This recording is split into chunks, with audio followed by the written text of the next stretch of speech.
what the day will bring, but some things are certain.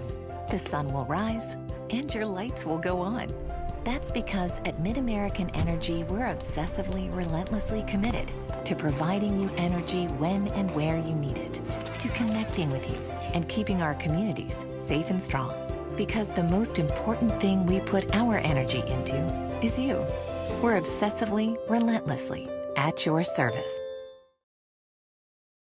Final days to pay what we pay at Schottenkirk Chevy Waukee. Employee pricing for all on most new 19 models and your favorite 2020 Chevy vehicles. Time is ticking. New Silverado Crew. You pay what we pay. Up to $13,000 off or up to $8,000 off plus 0% for 72 months. New 2020 Equinox. You pay what we pay. Up to $8,000 off or lease as low as $199 per month. Biggest savings of the year. The time is now. Schottenkirk Chevy Waukee. WaukeeChevy.com.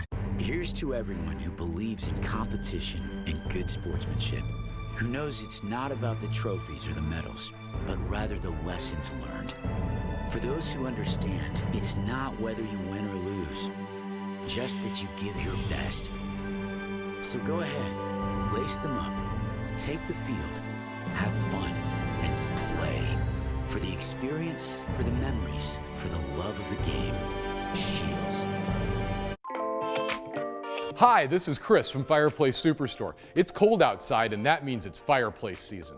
And you need one of the brand new Heat and Glow gas fireplace inserts. They're the perfect retrofit for that old wood-burning fireplace that you're not using. You get beautiful flames, you get heat, you get easy operation, and they're all brand new Heat and Glow gas fireplace inserts. Please come see us, Fireplace Superstore, 109th and Douglas in Urbandale. Good evening and welcome to Valley High School on CISN.TV as we get ready for girls basketball. The Valley Tigers hosting the Waukee Warriors here tonight. Dar Danielson, Andrew Brown with you as Waukee comes in tonight at number 6. Valley was in the preseason rankings, but they've fallen out as they're trying to rebuild a little bit here, Andrew, after the state championship last year and losing their two top scorers there, and a lot of work for them to do heading toward trying to get back to Wells Fargo, but got a lot of season to go here. This is kind of the mini first season here, the last game they have before they're off for the Christmas break coming up next week. But for Waukee, they're looking pretty good. Just one loss here. They lost to Johnston by 10, and again, we know those losses too. They may not mean as much now as down the road, but a couple of teams here just trying to figure it out. And one thing about this league is you'll figure out what your weaknesses are pretty quickly and what your strengths are, because there's a lot of good teams. Exactly, and these two teams, like you said, they'll figure it out, and we have a long season yet to go. For Valley, it's one of those that every so often, every few years, you get that kind of turnover, and then you have to just figure out what you are as a team. And it takes for Valley, it's going to take them a couple games. It already has. Waukee maybe on a little bit on the other side of things, but they've been used to a lot of height. They don't necessarily have that as much this year. Yeah, they have a really young lineup too. No seniors on the roster. They're coming in, so you say they're rebuilding, but they've been to state too here, and it's just two programs that are, and I think that's why we see that we haven't had any back-to-backs in girls 5A since they went to the 5A class, because it's really hard, because you lose a couple key components, and those other teams are right there too, and then they're always building. We're moving those new kids up and filling in spots, and you never know who's going to maybe come up and be a surprise star in the league coming up, and I think, if anything, the surprise right now is Southeast Polk. You thought maybe they'd be okay. They lost, a top player, but here they're come out of the gate playing pretty well. Ankeny Centennial, right in there, and the Ankeny. So there's a lot of good competition here. Exactly, and that's what this conference will provide each and every year. And you said it. It's really a conference where you can't settle in, and you will know kind of early on what your weaknesses are, because there are a lot of good players in this league, and they will expose your weaknesses anyway. And so that's what we're going to see here tonight, a little bit of exposed weaknesses.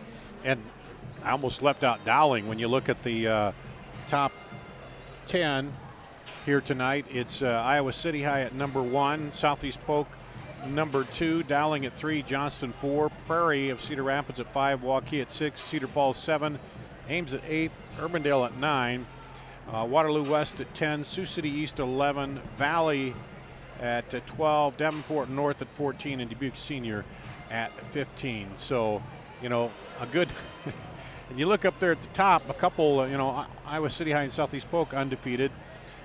It's hard sometimes to know on those Eastern Iowa teams because we don't see them, but we do know that they've always been strong. And then Iowa City High, Cedar Falls, and even Iowa City West came in, and they were kind of the surprise of the tournament a few years ago and ended up winning the title. They got hot and got on a run, and that's the big goal. Get there, and you can get on a run no matter what, and maybe get on a good roll and win a few games at state, and who knows, you might end up taking it all. Exactly. It's all about peaking late, and the teams that do that best, you'll see them in the state tournament for sure. Let's talk a little bit about our keys to the game here tonight. For Waukee, first of all, take control from the start. They want to take control. They've been, playing well and control the tempo here. Then get everyone involved. They got a lot of scorers and different people. Get everybody involved, and then limit their turnovers. Don't give them any, turnovers to make it easy for Valley to come back or to stay with them. Exactly. Valley's a team that if you give them the opportunity, and likewise, if you give them the opportunity, they will come and hurt you on the back end of that. So this is a Waukee team that has found a way, despite the lack of height anyway, they found a way to get points in the paint, and they've always been a good shooting team outside in the perimeter. Now let's look at now the keys to the game for Valley. We'll talk about that here. And first one, start strong. They've had a problem with coming out shooting cold. In the game we did against Dowling, they did that. They started out cold and they got themselves in a hole, and they're not the kind of team that can come back, score in a hurry, so they need to start strong. Keep it close, too. Too many runs where they're letting the other team run out on them and get that lead. And, again, you want to keep it close. And then our final one, where'd it go? It disappeared off the screen. Play defense. You got a lot of scorers here. You got to play defense. Everybody's got to help out. You can't let any of these players for Waukee go, because they have 3 players averaging double figures and then 3 more who are right close to averaging in double figures. So you got to play strong defense too. Exactly. And that strong start you mentioned, it is pretty key, because Waukee is in the top 10 in terms of first quarter production and points in the first quarter. So if you get down early, especially for this Valley team, Waukee, they will find a way to put points up on the board early, and it's that bigger of a hole you have to dig yourself out of. So you see the teams out warming up here as we get ready to start this ball game tonight. Valley hosting Waukee in our final basketball doubleheader before we head to the holiday break. Let's take a break here, a commercial break. We'll do that. We'll be back with more after this on CISN.TV.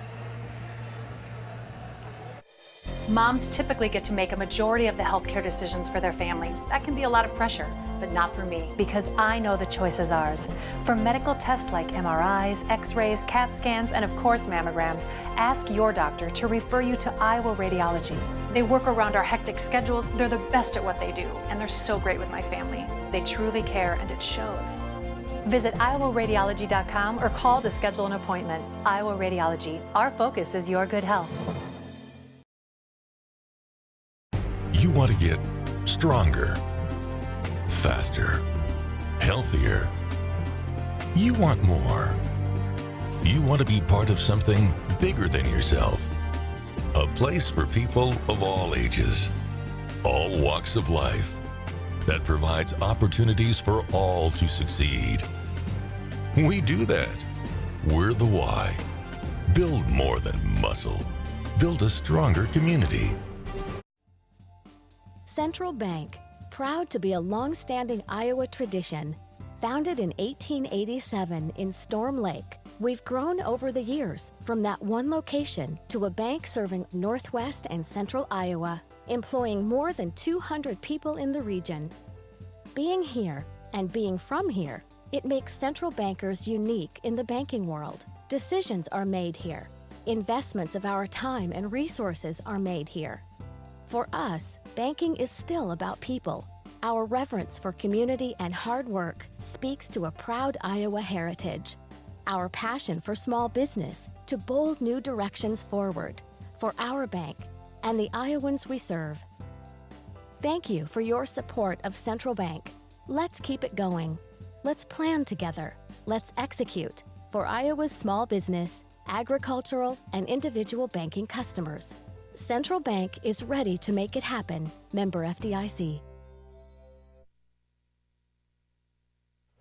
Back here at Valley High School, Darty Angelson, Andrew Brown getting ready for the Valley Tigers hosting Waukee in a doubleheader here tonight. The girls' ball game coming up first. And well, you look at this Waukee lineup, one of the things that jumped out to me is they can do a little gunning from the outside there. You got Peyton Kellerman at almost 54%, Lindsey Kellerman at 46, Katie Dienebier at 40, and Reagan Bartholomew at 35. And we're talking, you look over and Alex Honnold 50%, but she's only shot 4 of them, 2 of 4. But over here we're talking, 26, 30 shots. So getting up, 5 or 6 in each of these games, and they're hitting at a pretty good percentage. When you're hitting 53 and even in the 40s from beyond 3 in the high school is pretty good percentage. Exactly, and it may be a young team in terms of no seniors, but these girls have played on the varsity level for at least 2 years. A lot of them have, so they know the varsity scene, they know it. And with 4 individuals who can shoot threes really well, I mean, they have 4 individuals with at least 10 made three-pointers or more. You talked about the outside shooting. They can get it done, and they can get you hurt in a hurry. You talk about Reagan Bartholomew. She comes off a season-high 17 points on Tuesday, and I talked to Coach afterwards. The best game she has put out in her career. So look for her to be a big impact in the game tonight. And that's one of the issues for Valley. Is I know that in the game against Dowling, they started out and missed some of those threes, and that can be a confidence thing too. You unless you're an absolute gunner where you're, ice in the veins, you come out and you miss a few, then you're going, like Caitlin Clark. We know she's going to get a lot of shots, and she can miss 3 in a row and then come right back and hit 5. But for Valley, I think it's a matter of trying to gain that confidence a little bit. And if you miss a few, you got to keep stepping up there and trying to put them down. And I think that's one of the things that they're looking for to kind of get over the edge to a little bit better shooting. Exactly. Confidence is key. And with a younger team like this, a little bit less an experienced team, you're going to have to get that confidence. You're going to have to get those buckets in and, make it to the free throw line. They've been pretty good. 4 individuals over 70% free throw shooting on the year. So find the easy buckets, and those are easy buckets. Those are easy points to make, and I think that's going to be one of the big things for them tonight. Yeah, and then rebounding, Grace Plummer and Alex Honnold both up there in the 20s in the rebounding. So we know that they can go after the ball and rebound it, and that'll be, and that's key too. When you need to score more, getting those rebounds, especially defensive rebounds. And, they've got, as you talked about, 26 defensive rebounds for Plummer, 21 for Honnold. And you got a couple other players, 4 other in double digits on defensive rebounds. So that's big because don't give the other team the second chance, and you get the ball and get it down the floor for yourself. And also on the other end, offensive rebounds. If you want to get those scoring opportunities, you got to get those offensive rebounds because you got to know that on the other end, the other team's going to do just that. Well, the team's getting ready here for the starting lineups as we wind down. And we'll tell you just quickly, Valley, they opened with a loss to Johnson, 74-40. They beat Hoover 82-16, lost to Roosevelt by a point. Lost to Dowling 70-25, beat Centennial 52-44, and lost to Mason City by a point. So they're 2 points within, having just a 3-3. 4-3 record. 4-3. I can do the math. And then Waukee opened with a win over Ames, a win over Des Moines East, a win over Council Bluffs. Fell to Johnston by 10, beat Fort Dodge, and then beat Ottumwa the other night, as you said. A big win there, 92-40. So they're trying to get that win streak back here, and it's always nice to finish with a win heading into the Christmas break because then you can go into those workouts, work on the things. Let's go now. Brad Rose is. I want to welcome the Waukee families and parents, the crowd here tonight, as well as our Valley crowd. Tonight, before the start of both games and from now on in the CIML, the ADs are going to try to send a message and remind people that we're here for the game.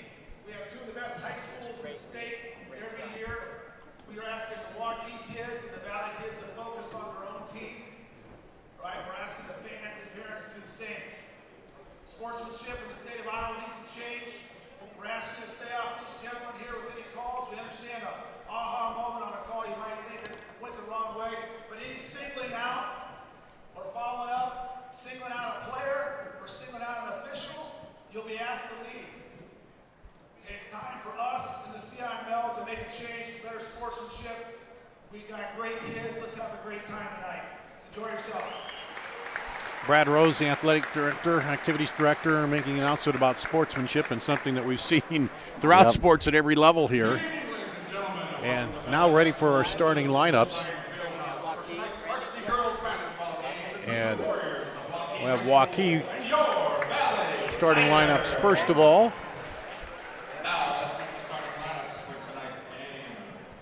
The Waukee Warriors, number 2, junior Lindsey Kelderman, the 5'6" junior. For the Valley Tigers, number 5, senior Grace Plummer. Grace Plummer, the senior for Valley.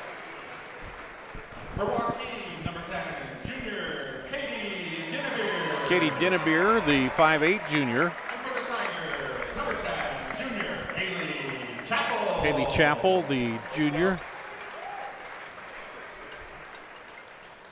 For Waukee, number 14, junior Peyton Kelderman. Peyton Kelderman, the 5'8" junior. And for Valley, number 22, senior Alex Honnold. Alex Honnold. For the Warriors, number 34, junior Megan Ernie. Megan Ernie, the junior, 5'9" junior. Number 23, Anna Bernhard. Anna Bernhard, the junior. And for the Waukee Warriors, number 42, junior Taryn Reitzma. Taryn Reitzma. And for the Valley Tigers, number 24, sophomore Meredith Rieger. Meredith Rieger, the sophomore for Valley. Chris Guess, head coach for Valley, or excuse me, Waukee, and of course Joe Segris, head coach for Valley. Now, ladies and gentlemen, we ask you to please rise and right there as we honor our country and those who serve to So we'll pause here for our national anthem.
There you have it. We're ready for high school basketball. Waukee at 5-1, Valley at 2-4. As we get ready to start it here. And Andrew talked about it, both teams. You want to get a win here to wrap this up, but then there's different things you do over the break, and a lot of times you find another team to scrimmage with a little bit, and you kind of work on those things that didn't go so well in the start of the first half of the season and get ready to come back out for the push to the end. Exactly. You have up to 6, maybe 7 days during this break here, and that's during a season that's kind of hard for teams to kind of adjust back. You don't want that rust. You do want to get some scrimmage in. Here's the tap, and Waukee in the dark uniforms. Here taken by Peyton Kelderman, and there's the three by Lindsay Kelderman. Lindsay Kelderman making her 13th made three-pointer of the season. Here comes Valley with it. Chappell gets it off. Now back over. Up top with it is Reeker. Reeker guarded by Kelderman. That's Peyton Kelderman.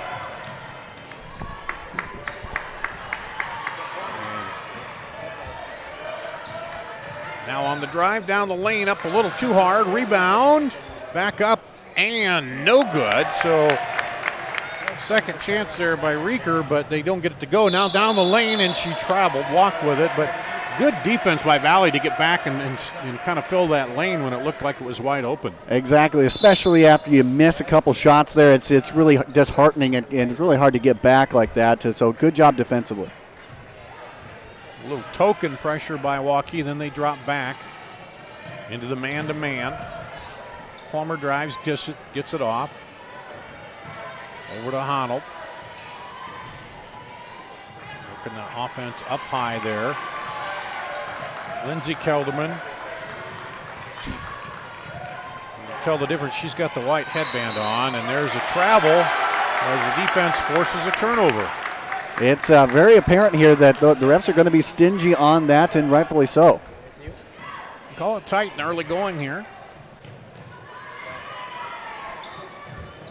And now pressure by Valley, knocked away from behind by Chappell, but it'll go out and stay with Waukee.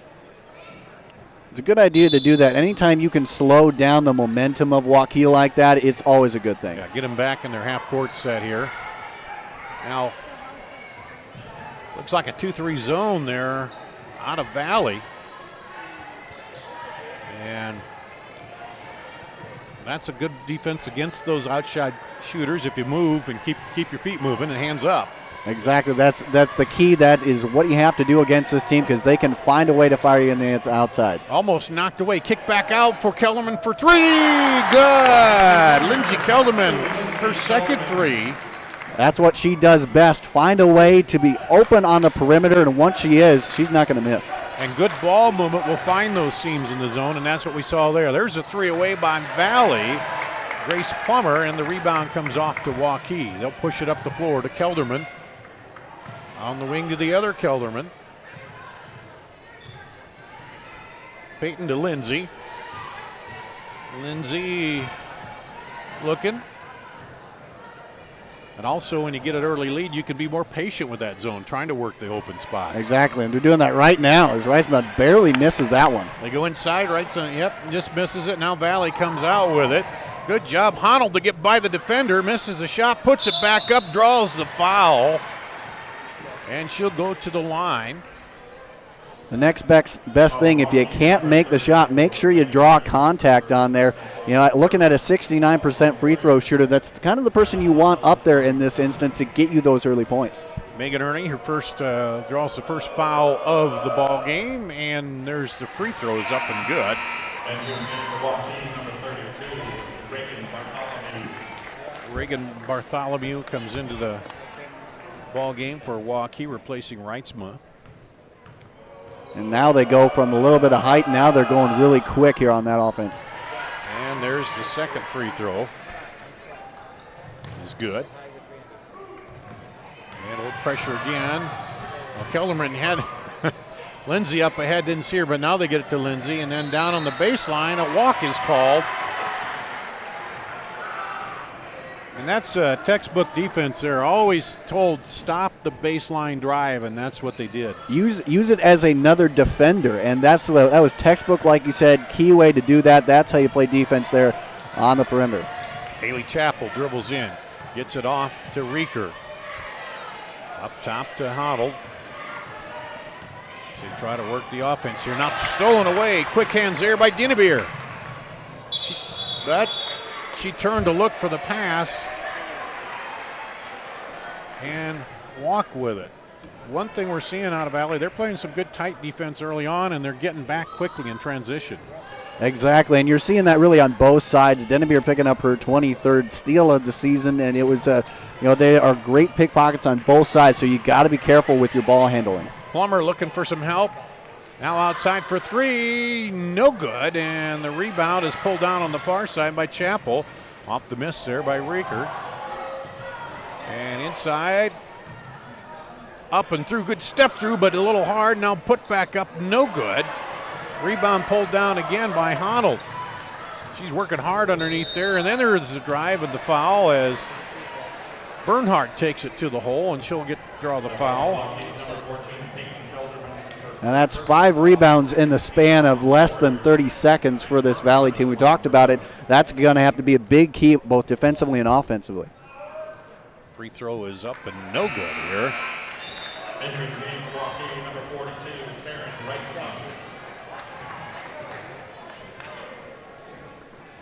Bernard, a 66% free throw shooter on the season. Hasn't shot a lot, just 4 made so far this season. And makes the second one. And knocked away from behind. And then a blocking foul called on Reagan Bartholomew. That's one of those instances of a senior taking on a sophomore and really understanding the game just a little bit more there. Of course, sophomore didn't really understand defensively her positioning. So first foul on Bartholomew, but the third team foul here already halfway through the first quarter on Waukee. Here's Valley on offense, dribbles it off the foot there, and they go down to the floor, and then they're going to call a tie-up, and the arrow is pointing toward Valley, so they'll keep it. And it's not a kick if you're dribbling and it dribbles off the foot, and she didn't make any attempt to kick it, so it just one of those things where it dribbled off her foot and everybody went down, but Valley comes up with it.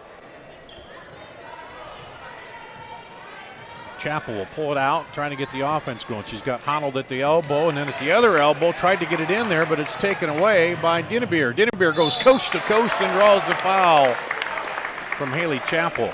Great job by Bartholomew to get that ball, get in front of that passing lane. You talked about it, get in front of the passing lanes, make these teams uncomfortable, and you do that, you have great opportunities on the other end. Dennebeer goes to the line, hits it.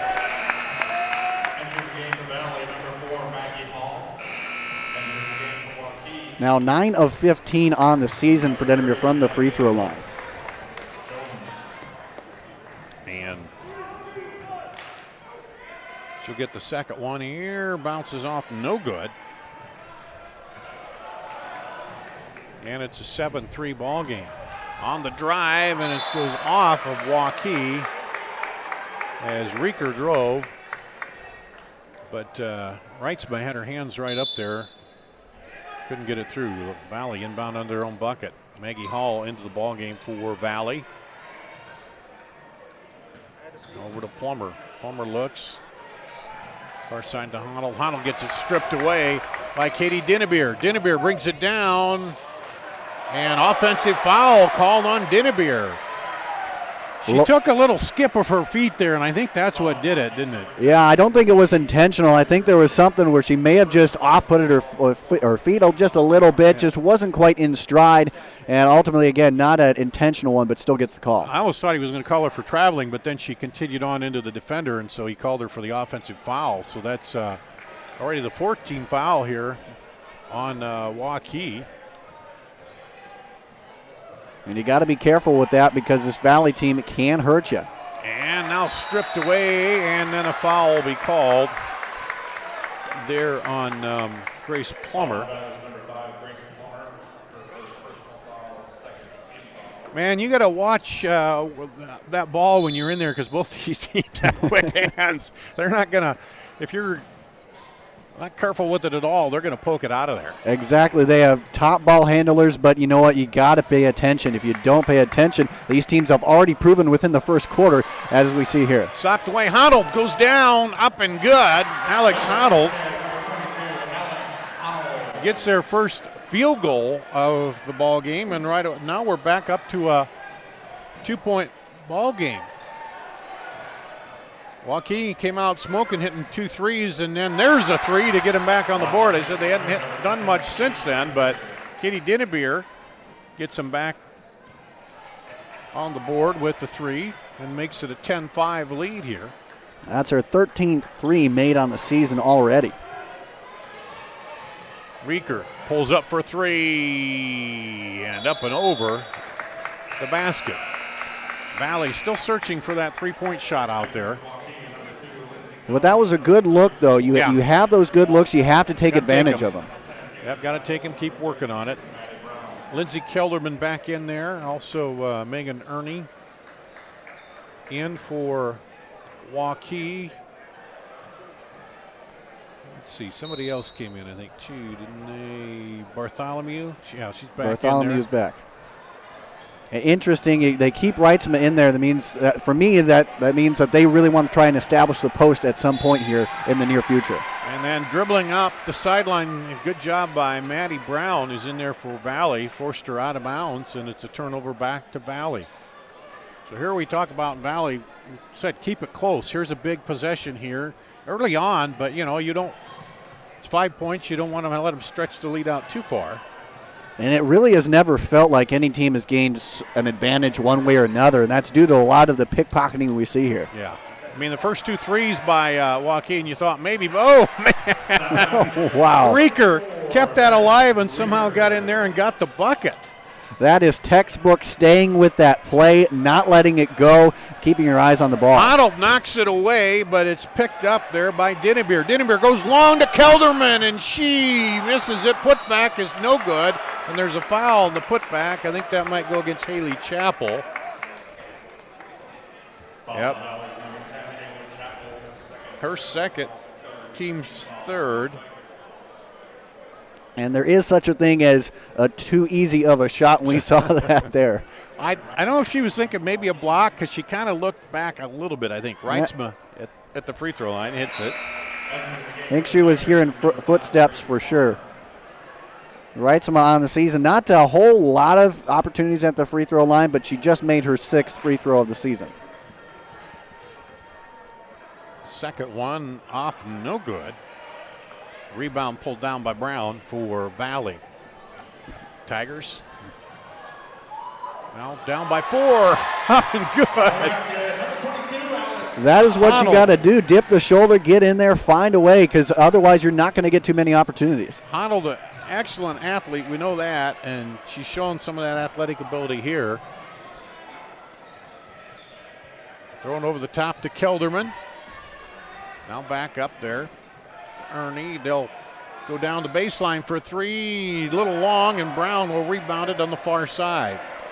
Valley a chance to even it up here or take the lead on a 3 in the final minute here, and there's a foul called as Honnold was backing in, but she gets fouled by Megan Ernie, I believe. That was close to a travel there, too. One of those instances where she just lost her footing at the end there. But thankfully for her and the Tigers, they got that call for them, and so they get to keep the ball. 5th team foul now, a second on Ernie, 5th on Waukee. That was almost one of those, if the defender hadn't fouled her, she could have just pulled back and let her fall down. They probably would have got the travel call. But here's a long 3, no good. Rebound is pulled down by Abigail Jones, who's into the ball game for Waukee, number 30. And here's Waukee. Let's see if they hold for 1 here at the end of the first quarter. Kelderman looks inside, now throws it down on the baseline. She gets it back. Looks to penetrate, nothing there. Kicks it out to Dinnebeer. Cross to Kelderman. Under 3, there's a Dinnebeer shot, no good. Rebound will come off, and that'll be the way it ends. Here, 11-9. Waukee over Valley. We'll take a break, come back with the second quarter after this on CISN.TV. We might not always know what the day will bring, but some things are certain. The sun will rise and your lights will go on. That's because at MidAmerican Energy, we're obsessively, relentlessly committed to providing you energy when and where you need it, to connecting with you and keeping our communities safe and strong. Because the most important thing we put our energy into is you. We're obsessively, relentlessly at your service. Hi, Hi, Ron here, head coach of West Side Auto Pros. When your car's on the injured reserve, you want to get it back in the game as soon as possible. I know that. That's why you need to bring it here to West Side Auto Pros. I have a team of experts that can fix almost every automotive injury, whether it's a fractured joint, a brake, or if your car just got its bell rung, no problem. We can even do a complete physical on your car to make sure it's game ready for the entire season. So bring your car to West Side Auto Pros and we'll get it back in the starting lineup in no time. Hey, you guys are dogging it back here. Let's move it, move it, move it. Back here at Valley, 11-9. Noah Danielson, Andrew Brown. It looked like Waukee came out, hit a couple threes, and it looked like, hey, they might run away with this, but then it's kind of tightened right back up here. And Valley's doing a great job with that zone, defending the three ball from Waukee. They haven't had a whole lot of clean opportunities to get that three off, and so it's good job by Valley. This is exactly what we talked about at the beginning of the game. You see Waukee in the black uniforms with the purple trim there. Honnold tried to step out and steal that. Kelderman over to Kelderman. Down on the baseline. They didn't trap her, and they get it back out. Dinnebeer for three. No good. Long rebound comes out, and it'll stay with Valley as Grace Plummer is trying to run it down over there. And that's what Valley, again, wants to do. They want to dive it in to kick it back out. That's their bread and butter. But, again, Valley sticking it to them with some good defense on the perimeter. Drive by Chappell. Into Honnold. Leaves it up short. Honnold gets the rebound, though. And baseline jumper just a little over by Bernard. Here comes Kelderman. Down the lane. Up and no good. Tap back out to Lindsay Kelderman. And she'll get it up to Dinnebeer, and they'll reset the offense.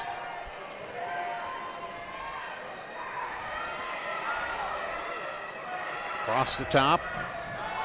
Lindsay to Peyton Kelderman, then inside, and the foul will be called. Good ball movement as they get it into Reitzma. And they've been trying to do that here all first quarter. Haven't been able to do that with a lot of success, but it's good to see that here. The next best thing, draw that, give the penalty to Valley, and get a chance at some free points. And a goal against Grace Plummer, her second, 4th team foul. Bartholomew will come back in. And Reitzman to the line. She's 1 of 2 from the free throw line tonight and gets the good English there. Bounced off the rim of the glass and then in. Marks her 7th made free throw of the season, so steadily improving in that mark. Second one is right down. And up to a 4-point lead. They led by as many as, had a 6-point lead to start. Open the game. There's a kick out outside. Almost thought she was going to pull that plant foot, but didn't. Gets it over to Honnold. Looking inside. The drive is Chappell. Now down the lane and up, and she ran right into Megan Ernie and stopped.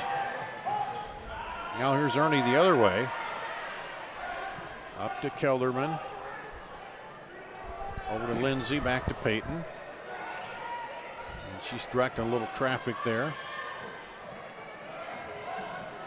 Again, you see that zone defense really stopping a lot of penetration outside, but there you go. Reitzma doing the work down low. Moved it around and then found it into the post to Reitzma. She's got their 4 points here. Start the second quarter. There's a drive and then a foul will be called underneath against Megan Ernie, I believe. Yep. And you got to be careful because now that is her 3rd foul already. And the 6th for the team here, so they'll be in the bonus from here on out. Valley will. There's the free throw. It's up and good by Chappell. And there you see Ernie going out of the game and kind of saving her for honestly, you look at it, they may be saving her for the second half now. She may not come in here for the rest of the half. That's up and good. And Valley will take a timeout. It's 15-11 here. We'll take a break and come back after this on CISN.TV. You want to get stronger, faster, healthier. You want more. You want to be part of something bigger than yourself. A place for people of all ages, all walks of life, that provides opportunities for all to succeed. We do that. We're the why. Build more than muscle. Build a stronger community. Here at Valley High School on CISN.TV, Darn Danielson, Andrew Brown, and I think you mentioned it, neither team has gotten any extended run yet here in this ball game, and they played it pretty tight and just kept it close, and now out of the timeout, see a little full court pressure by Valley, trying to generate maybe some turnovers and just slow down the offense too. Into Kelderman. She goes down to Bartholomew, and then Peyton Kelderman brings it back up top. They'll rotate around. Lindsey Kelderman now down to Dinnebeer. Back over Dinnebeer. And they're kind of double teaming that post now, looks like. They don't want to let them dump it in there like they did last time. They're trying to limit them, and there goes the bread and butter from the three there. But if you limit one aspect and keep them to a one-trick pony, you have a chance to beat them. And, wow, credit Reitzma, as Reitzman kept that ball alive off the miss, and she went down on the floor too, and it ends up, the alternate possession will go to Valley, but Reitzman kept the rebound alive, and then when it dropped to the floor, she got down there and helped tie it up. That's the aggressive style you have to play against Valley, because you know they're going to give that to you right back.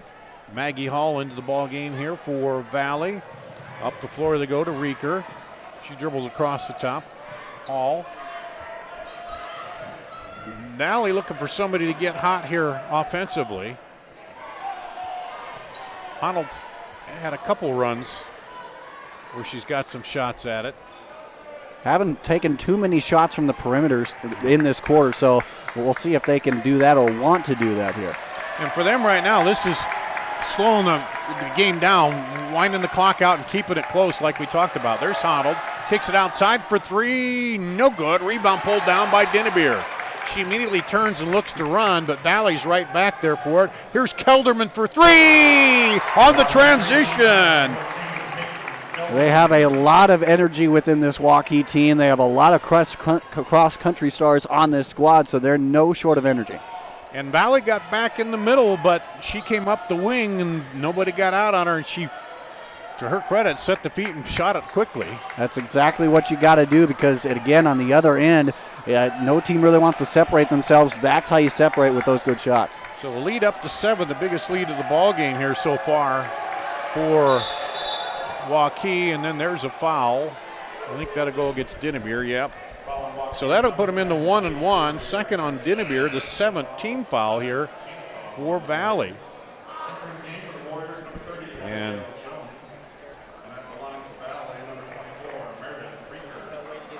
Reeker back in for Valley. Reeker, strong free throw shooter, 81% on the season. I should say Reeker at the free throw line. That hits that one. In fact, she continues to have the most free throws made on this squad, so she is exactly the one you want in this situation. Second one is good. It makes it back down to a 5-point lead. Some pressure.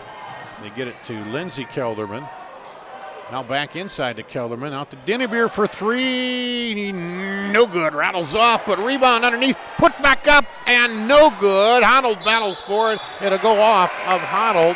Out of bounds to Waukee under the bucket. Bartholomew had a look at it. It'll be interesting to see if they can get points in the paint here. They've had really a hard time getting those down low points. Valley's done a good job on that zone to sink it. There's Dinnebeer off the inbounds for three. That was a nice play and a nice look to find her there. Exactly, just how you draw it up and make sure you set your screens well. There's a three the other way by Valley. Their first three of the night by Reeker. That goes a long way into momentum, keeping it on in your favor. Great job. And maybe some confidence, too, in that outside shooting. You can't try to match them 3 for 3, but if you get one now and then, there's one that's off, and the rebound comes off to Valley, knocked out of bounds, out of the hands of Reeker, but Valley will retain possession. So far, Valley has done a great job inside in the paint, and now they're starting to expand. That's a lot of dangerous momentum that Waukee has to watch out for, because if Valley gets hot from the outside, they've already established their inside down low. Maddie Brown comes in for Valley, the freshman. In there she is with the ball. As Maggie Hall now will dribble over. There's a long three. This one just off. And the rebound comes down to Dinnebeer. She pushes it up to Kelderman. They pick her up outside. She drives in. Looking for some help. Back out to Kelderman for three. Rolls out around the cylinder and out. Wow. That was as good as in, but just couldn't finalize it. Just a little too much top spin or right spin or whatever it was. Too much juice on it. Yeah. Man, it looked like it was going to hang, but it spun out of the cylinder. And of course, Valley fans are liking it. Waukee fans are, oh my gosh. Everybody was counting it already in and looking the other way. Well, here's Valley now. Over to Plummer for three. No good. Rebound battle 4 underneath. And pulled out of there by Reitzma. Down on the block to Reitzma. She kicks it back out to Dinnebeer. Around the horn to Kelderman. She dribbles in. Back out for three. And Kelderman will get it. She'll be fouled by Maddie Brown. Well, one thing you say, I don't think any of the Waukee players are afraid to put up that three, are they? No, a lot of them are bred into that three ball. A lot of them, especially with that size, Coach talked about, hey, we might have to get those points down low hard, but we're going to have to rely on our bread and butter from outside. Well, that'll soften up the middle a little bit. You start hitting threes. Here's another one up, no good. And the rebound comes down to Valley off the Abigail Jones miss. To the Tigers. Now with it. We roll down toward a minute to play in the first half. They trail by 5. They've trailed the entire ball game so far, and there's a walk. Indecision right there. Great job by Waukee closing in. That causes, especially with a younger team, that causes a lot of indecision, and as you get it, hey, you get the ball back because of it. We'll go full court pressure here with Valley. Throw it across and get it to Lindsay Kelder. Now back out Dinnebeer, no good. And the rebound comes off to Valley. They were looking for the quick three there. Under a minute to play here, first half. Valley back with it. Down on the baseline. Over to Reeker. Reeker will drive, and she'll get bumped on the drive, and I think that was Kelderman maybe. Yep. Peyton Kelderman, her second. It's a 1-and-1 here. Again, great job of finding that contact, really making sure that you make something of that drive, and she did that. And again, you have another nice free throw shooter up there, ready to drain this and get momentum, continue to go back into Valley side. So shooting the 1-and-1 here, and pops it right through. No question about that one. Done this time and time again. As just a sophomore, it's really impressive that she is so steady at the free throw line.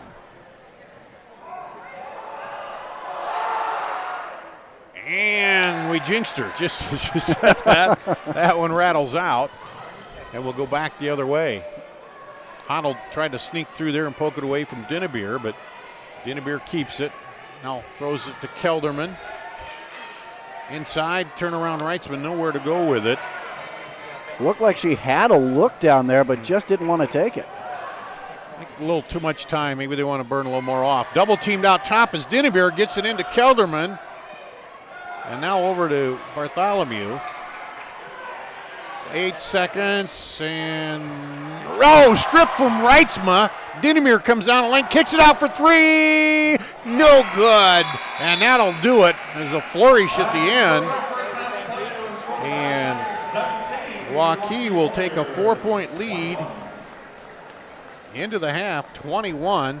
17. We'll take a break, come back, and check out the first half scoring here on CISN.TV. Final days to pay what we pay at Schottenkirk Chevy Waukee. Employee pricing for all on most new 19 models and your favorite 2020 Chevy vehicles. Time is ticking. New Silverado Crew. You pay what we pay. Up to $13,000 off or up to $8,000 off plus 0% for 72 months. New 2020 Equinox. You pay what we pay. Up to $8,000 off or lease as low as $199 per month. Biggest savings of the year. The time is now. Schottenkirk Chevy Waukee. WaukeeChevy.com. Every month or so, there's another story in the media about when and how often we need to get our mammograms. It's kind of confusing. When this happens, I like to consult with experts. So I called Iowa Radiology.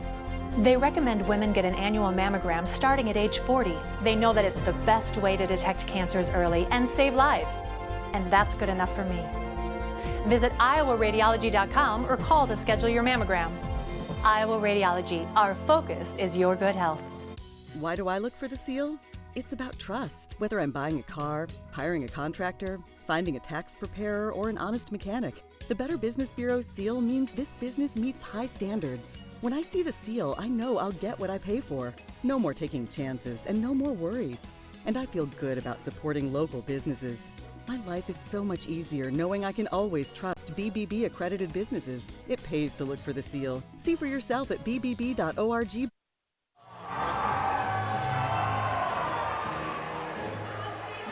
Back here at Valley watching the baton competition. And did he say she's the first one to do 4 batons in a competition? 4 batons at one time in a competition. As first one from Iowa to do that. I tried it once with 1 baton and nearly put out an eye, so I gave it up. Juggling in general for me is just not a good idea. Well, while she's doing that, we'll talk a little bit about the first half scoring. For Valley, they're led by Megan Reeker with 8. She had their only 3-pointer, 5 for Alex Hoddle, 4 for Haley Chappell. For Peyton, for Waukee, it was Katie Dinnebeer with 7, Lindsay Kelderman was 6, 5 for Taryn Reitzma, and 3 for Peyton Kelderman. They had 5 threes. Valley just 1 3. Valley 6 of 10 from the free throw line. Waukee 4 of 6 from the free throw line, and you kind of keep the shots inside a little bit there. What do you see there? Well, for Waukee, they're really wanting to push it outside, and in that second quarter alone, didn't have a whole lot of success, just 2 of 12. So the volume is there, and you got to think that if they start hitting those outside shots, it's going to put a lot of pressure on Valley come the second half. They were trying to, at times, though, get into Reitzma, a little inside, outside, but Valley playing that zone, they've done a good job of sealing off that middle there. And that's why you see only 2 made, especially in that second quarter. Not a whole lot in the first half in general. So it's a good job by Valley when you put the pressure on like that and you keep them one-dimensional. Even a team like Waukee, experienced as they are, they can falter. Wow, that's something. 3 batons and she ends it with the splits. That is talent right there. So let's take a break. At halftime here, Waukee over Valley by 4. They've led, their biggest lead was 7. We'll take a break, come back with more at halftime after this on CISN.TV. Every month or so, there's another story in the media about when and how often we need to get our mammograms. It's kind of confusing. When this happens, I like to consult with experts. So I called Iowa Radiology. They recommend women get an annual mammogram starting at age 40. They know that it's the best way to detect cancers early and save lives. And that's good enough for me. Visit iowaradiology.com or call to schedule your mammogram.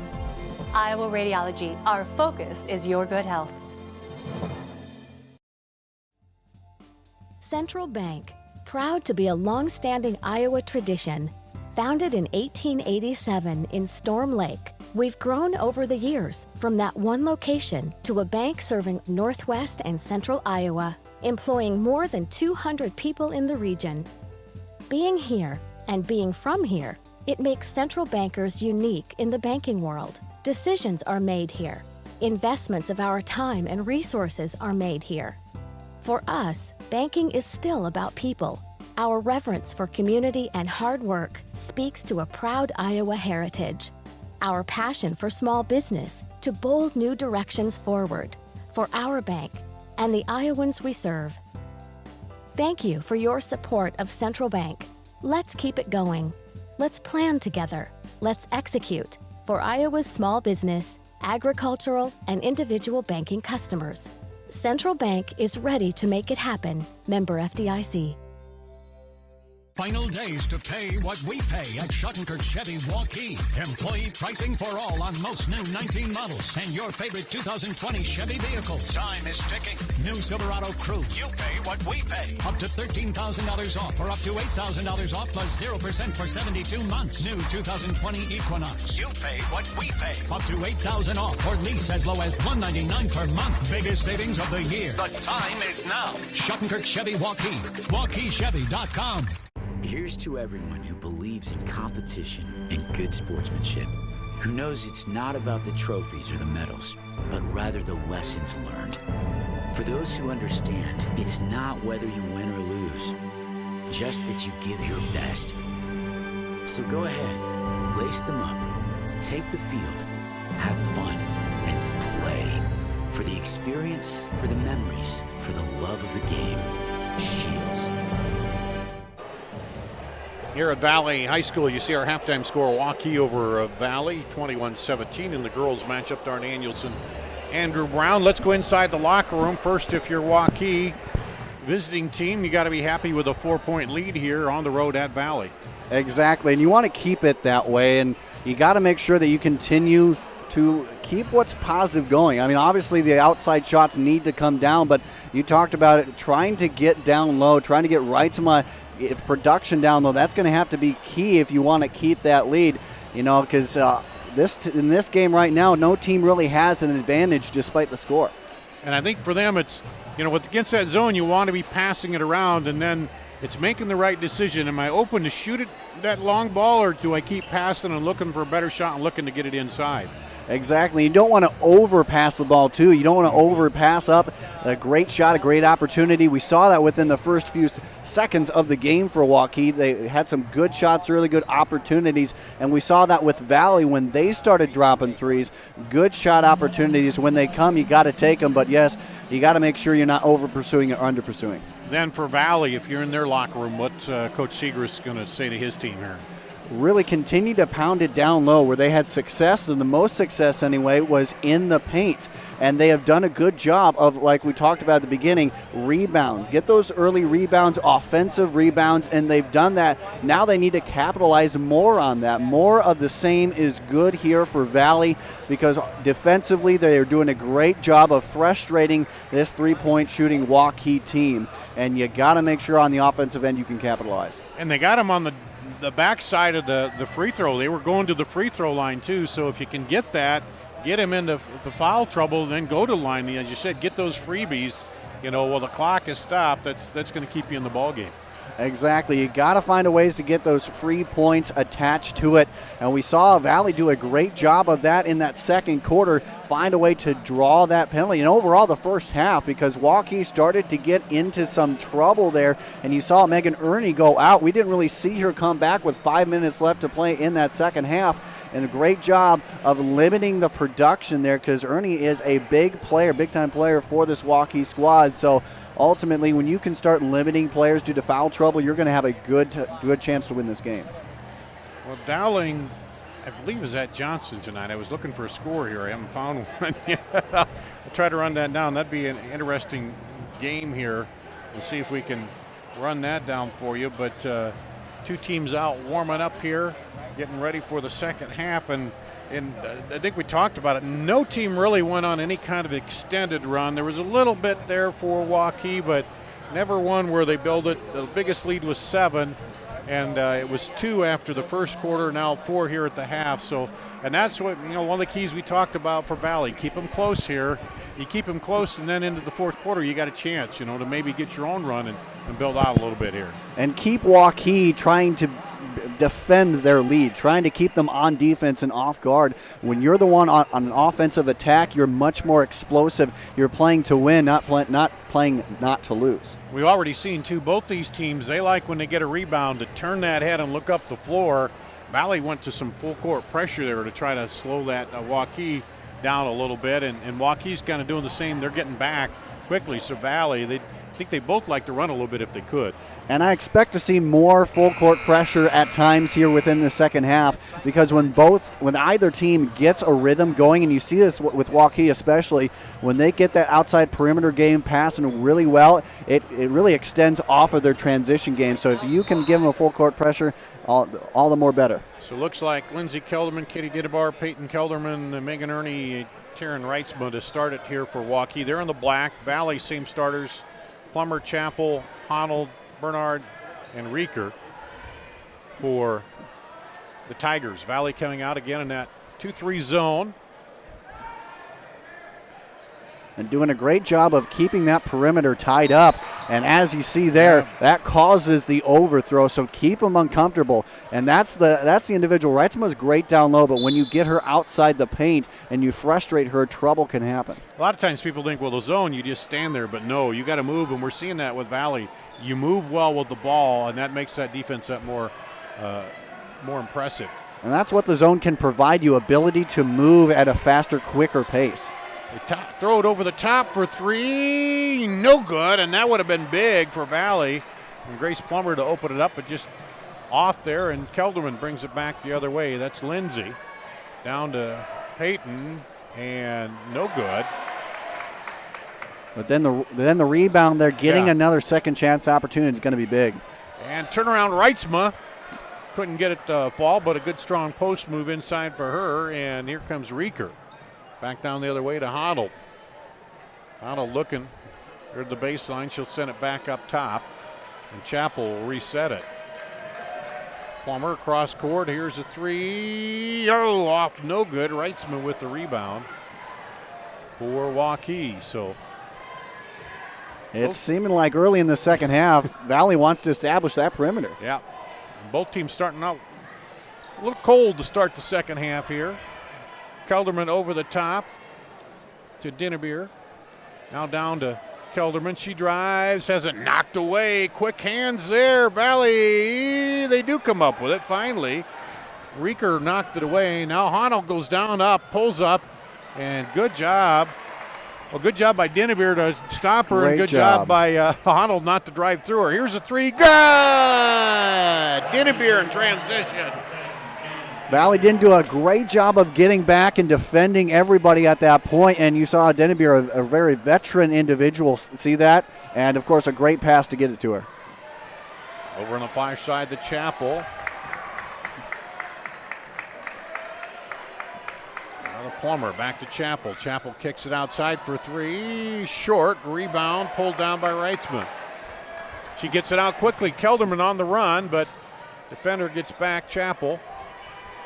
Now over Kelderman for three. That one's off. Rebound put back up and good underneath by Megan Ernie, who was right there.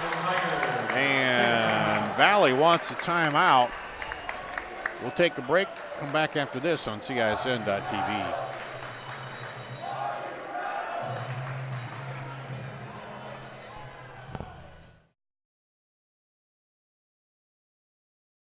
Why do I look for the seal?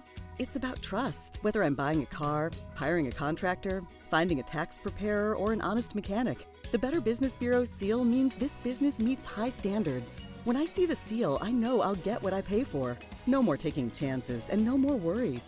And I feel good about supporting local businesses. My life is so much easier knowing I can always trust BBB accredited businesses. It pays to look for the seal. See for yourself at bbb.org/Iowa. Every month or so, there's another story in the media about when and how often we need to get our mammograms. It's kind of confusing. When this happens, I like to consult with experts. So I called Iowa Radiology. They recommend women get an annual mammogram starting at age 40. They know that it's the best way to detect cancers early and save lives. And that's good enough for me. Visit iowaradiology.com or call to schedule your mammogram. Iowa Radiology, our focus is your good health. Back here at Valley, Waukee opens up with a 5-0 run to start the second half, and Valley takes a timeout. They got it up to 9, their biggest lead of the ball game here.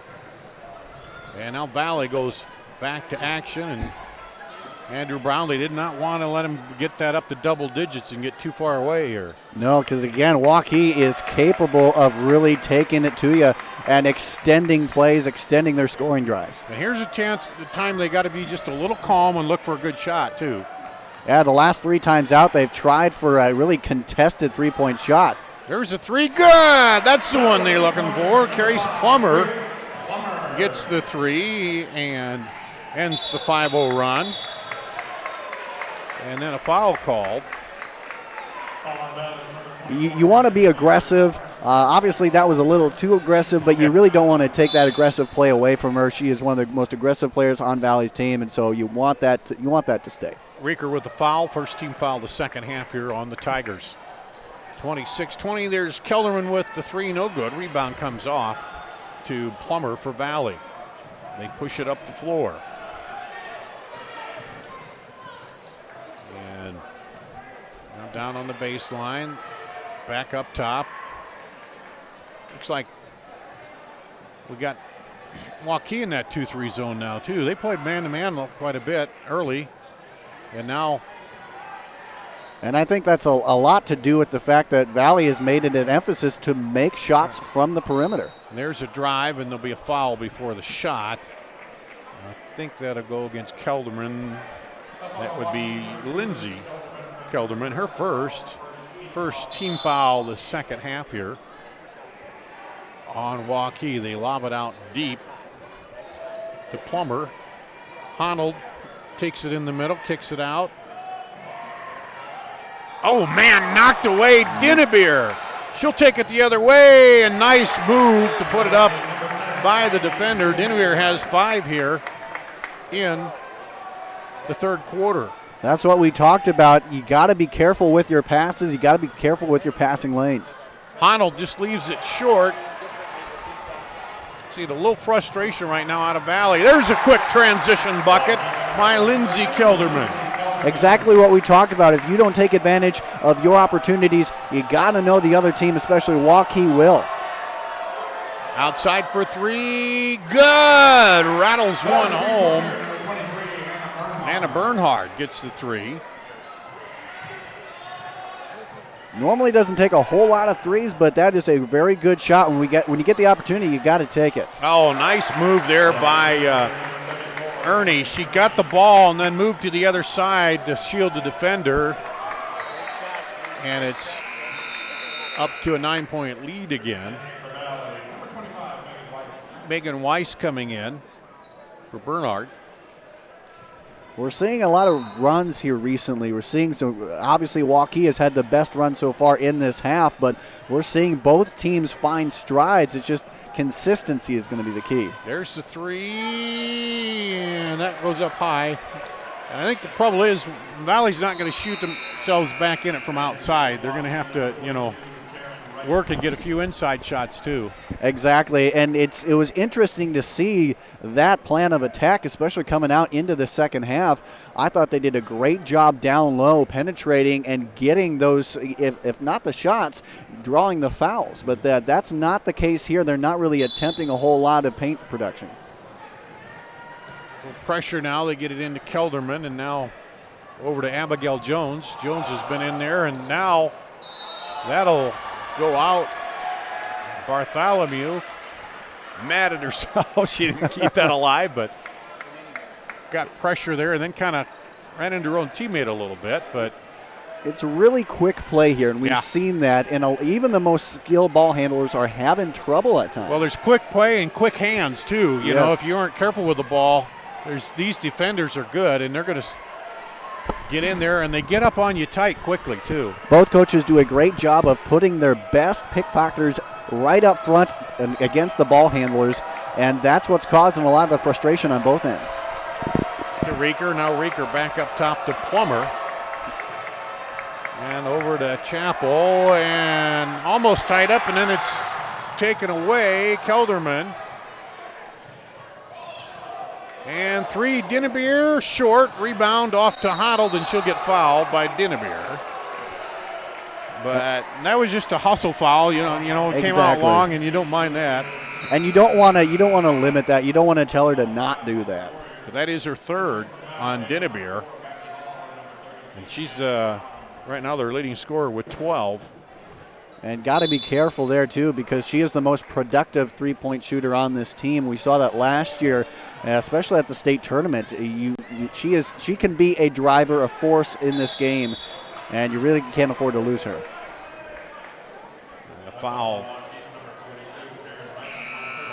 Reitzma with the foul. And let's see, that's her first. Team's third now. So, again, we're starting to see what Valley wants. They're getting some fouls here on Waukee. And Peyton Kelderman's into the game, and now you have 3 individuals with at least 2 fouls or more. So caution on this defensive side for Waukee because you still have a whole quarter left to play. Valley trying to work it inside. That's Brown who came in there on the dead ball. Up top to Plummer. There's a 3 short. And Reeker put that one up. Maybe another step in. It was a good open shot, but one more dribble. And that one is through. It kind of seemed like opposites right there. Yeah. On the other end, Reeker just didn't seem like she had good solid footing there. And Reagan Bartholomew on the other end had the time, had the footing, and why not take it? 12-point lead, the biggest here of the ball game for Waukee. Again, Valley got to work the offense, get a bucket here. No reason to panic. Chris Guess is up there directing the defense. He is telling this team, make sure to defend that baseline, make sure to get up on this team, because if you don't, this happens. Yep, there you go. Good drive by Maddie Brown as she gets the bucket. And it's a 10-point lead now. Cross to Kelderman. She'll put up the 3 down and good. Wow, Lindsay Kelderman hits the 3 at the buzzer here. And it's a 38-25 lead for Waukee heading into the final quarter. We'll take a break and come back with that fourth quarter after this on CISN.TV.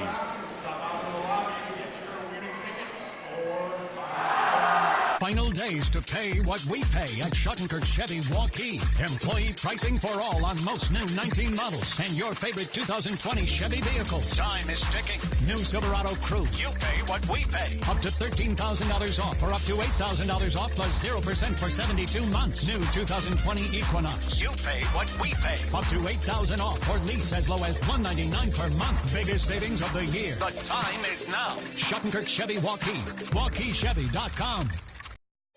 Every month or so, there's another story in the media about when and how often we need to get our mammograms. Kind of confusing. When this happens, I like to consult with experts. So I called Iowa Radiology. They recommend women get an annual mammogram starting at age 40. They know that it's the best way to detect cancers early and save lives. And that's good enough for me. Visit iowaradiology.com or call to schedule your mammogram. Iowa Radiology, our focus is your good health. We go to the fourth quarter here at Valley High School. Darn Danielson, Andrew Brown, and a 17-8 quarter for Waukee, outscoring Valley here to open up the second half, and just really got it going. And it was balanced. Waukee with 7 perimeter shots, 5 inside the paint. Valley, meanwhile, just really tried hard to get the perimeter going. 7 perimeter shots, just 2 inside the paint. Not what worked for them early on. And Valley tried to get the steal, but Bernhardt couldn't get it out of there. And you had 4 different players scoring for Waukee in that third quarter. And here's Valley now in the white uniforms with the ball. There's a 3 short. Rebound comes off to Ernie. Interesting to see how Valley's just continuing to try and win them this game from the outside. Threes, yep. Kelderman, that's Lindsay Kelderman. was on the wing and stripped away. Yep, it is stripped away. Hoddle finally comes up with it for Valley. She dribbles in and called for double dribble, I think, wasn't it? I think it was out of bounds. Or was it out of bounds? It looked like you saw Coach Guest putting his hands up. Hands up. Do not force a foul here. Play it smart. And back the other way, Kelderman over to Ernie. And back to Kelderman. Dinnerbeer now will take it up at the top. A minute gone in the fourth quarter, and Waukee has the luxury of taking their time now here. They get it down to Bartholomew. I saw that. I almost jumped up here. Peyton Kelderman drives, looks. Oh, nice look underneath and Nicely way to let. done. Yeah, Ernie just let the defense get by her there. And that was absolutely key there. Great job, great vision by Kelderman. And a travel called on Valley. She stopped, let the defenders go up, and then just put it right up, and then a turnover back the other way. And again, as a sophomore, you'll have those instances. That's one of the rare ones for her, but nonetheless, it was a underclassman getting a little frazzled. You see a little bit of that overall Valley. That run just kind of has them on their heels a little bit. Over to Bartholomew, now back to Lindsey Kelderman, to Peyton Kelderman. And over to Dinnerbeer. Now knocked away. Here comes Chappell. She'll go up. Oh, and misses it. And the rebound will be a jump ball. It'll go to Waukee. Those are the shots you have to make. We're down by this much already. You have to get those. Those are the easy bunnies. Those are the opportunities you have to take advantage of. And again, on the breakaway, I don't think she's quite sure where the defender was, but that's, here's a three. Dinnerbeer off, no good. Rebound, both Keldermans are there, and it's Peyton who pulls it out of there. Waukee doing a great job with off-the-ball movement. And good look inside, but blocked by Plumber. Valley looking to get their own run here started. They go underneath to Hoddle, then Dinnerbeer fouls her. And you got to be careful with that now. If that's on her, that would be her fourth. Yep. And now you may see her come out, and indeed, you have a lead, 40-25. You have a padding, but still, this is a Valley squad that's proven they can come back. And Waukee has shown they have some depth here, too, off the bench, but you don't want your, point that's leading everything out. That one is off, no good. Rebound, battle for, picked up by Valley. Trying to get it out of there, and then she bounced it off of Kelderman. And that was a great job there by Kearney. She was trapped, and what do you do in order to keep it in your possession? Just bounce it off the leg like that. A smart veteran move. Because she could hear that clock in her head, the 5 count going there too. Yeah. She didn't want to get the turnover on the held ball. Baseline to Hoddle. Now bounce pass inside, up, and no good. Rebound comes off to Reitzma. A good thought there, really good thought, and that's, I think, what Valley needs to get back to doing. Mm-hmm. Then Bernhard fouls. And that could have gone the other way, too, because Reitzma was off balance. She was in the air, and, usually when you have that in-the-air movement like that, it can turn bad. First on Bernhard's second team foul, and there's the bucket. Wide open. Kelderman.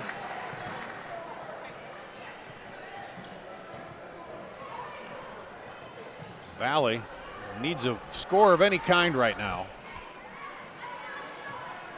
Reeker. Chappell bounce in to Honold, up and good. Their first points in the paint this quarter. It's been a while since they've been able to establish inside there, and they finally got something going. Timeout called. We'll take a quick break and do that and be back right after this on CISN.TV. Hi, Hi, Ron here, head coach of West Side Auto Pros. When your car's on the injured reserve, you want to get it back in the game as soon as possible. I know that. That's why you need to bring it here to West Side Auto Pros. I have a team of experts that can fix almost every automotive injury. Whether it's a fractured joint, a brake, or if your car just got its bell rung, no problem. We can even do a complete physical on your car to make sure it's game ready for the entire season. So bring your car to West Side Auto Pros and we'll get it back in the starting lineup in no time. Hey, you guys are dog.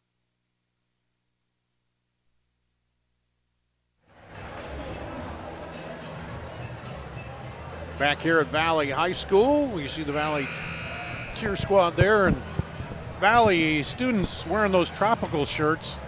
Not quite tropical, but that 40 degrees felt pretty good out there today. Oh, yeah.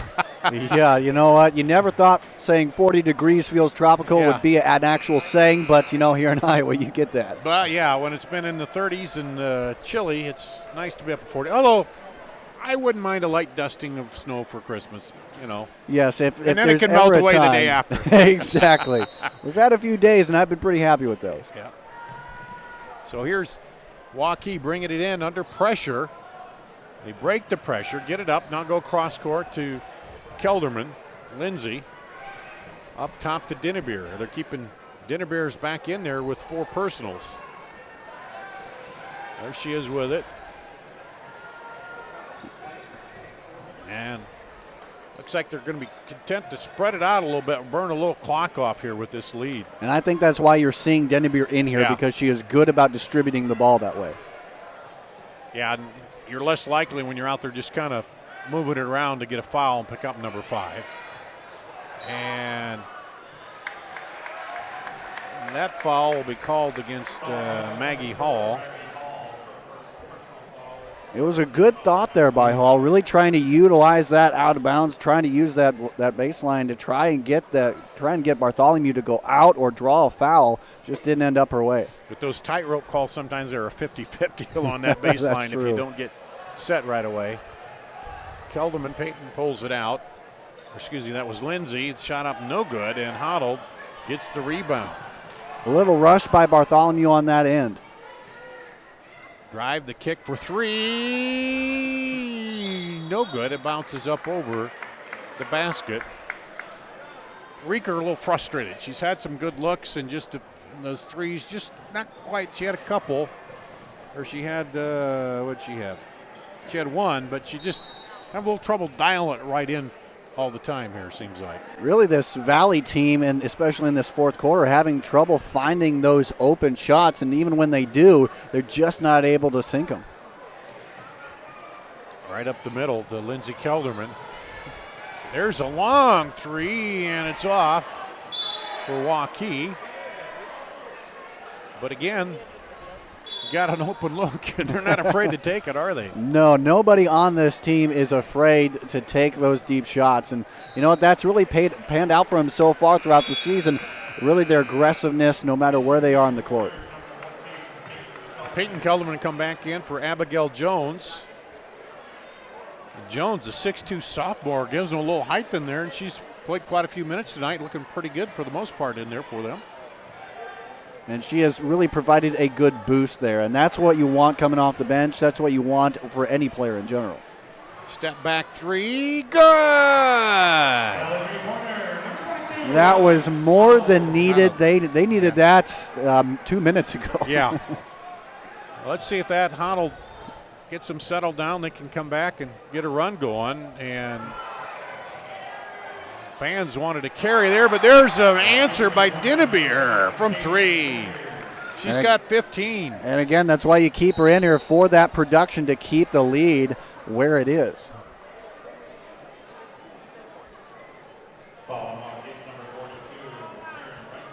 Reitzman with her second personal 15 foul here on Waukee. And you have some fouls to give here, so I don't really see anybody being taken out at this point. They can still stay aggressive. Get it out deep to Reeker. She drives, pulls up, rolls down and out. And Kelderman gets it in there to Bartholomew. Now they get it back out. Lindsay Kelderman gets it off to Dinnebeer. Bartholomew travel. And you've seen now the last couple minutes that both teams are stepping away from that full court pressure. You know, you'd like to see probably Valley keep that up because it was working for at some point. Megan Ernie back in for Bartholomew. As you see, Valley will bring it in. Into the middle. Well, Maggie Hall looked like she could have turned and shot it from the free throw line there and kind of gave it back out, but here's Honnold. Reeker for three. Oh, man. That one looked like it might kiss off the glass. It's been a night where it just hasn't fallen for Reeker. She had one in the second, but then just had a couple of those just off the rim. And usually the home rims are supposed to give you that bounce, aren't they? They're supposed to have that magical touch. And here's the jump ball. That'll go to Valley. And Haley Chappell comes back in for Reeker. It's been apparent that, again, Valley trying to do more outside shooting than anything else, but they've only made one from the perimeter. So right now that plan hasn't worked, and they've got a lot of ground to make up in just a short amount of time. Drive, nice little step through, but missed the shot, and the rebound comes off to Rietsma for Waukee, and Dinnebeer will now bring it up as we're approaching a minute to play in the ball game. Kelderman puts up the three. It's good. I was going to say she might be a little too deep, but she caught it in just one motion, shot it through there. That was a nice looking shot. That was as smooth as it comes. Hey, if they give it to you, why not take it? Well, they got a timeout here. Let's take a quick break. We'll do that and be back with more after this on CISN.TV. Final days to pay what we pay at Schottenkirk Chevy Waukee. Employee pricing for all on most new 19 models and your favorite 2020 Chevy vehicles. Time is ticking. New Silverado Crew. You pay what we pay. Up to $13,000 off or up to $8,000 off plus 0% for 72 months. New 2020 Equinox. You pay what we pay. Up to $8,000 off or lease as low as $199 per month. Biggest savings of the year. The time is now. Schottenkirk Chevy Waukee. WaukeeChevy.com.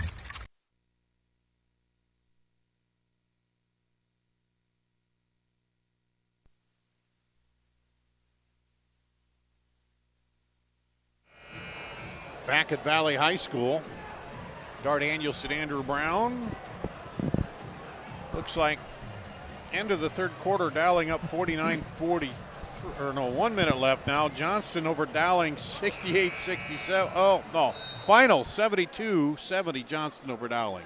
I had to keep scrolling through the score there, but close ball game. Yeah, Johnston over Dowling Catholic 72-70. Kind of what we would expect out of that type of brute game.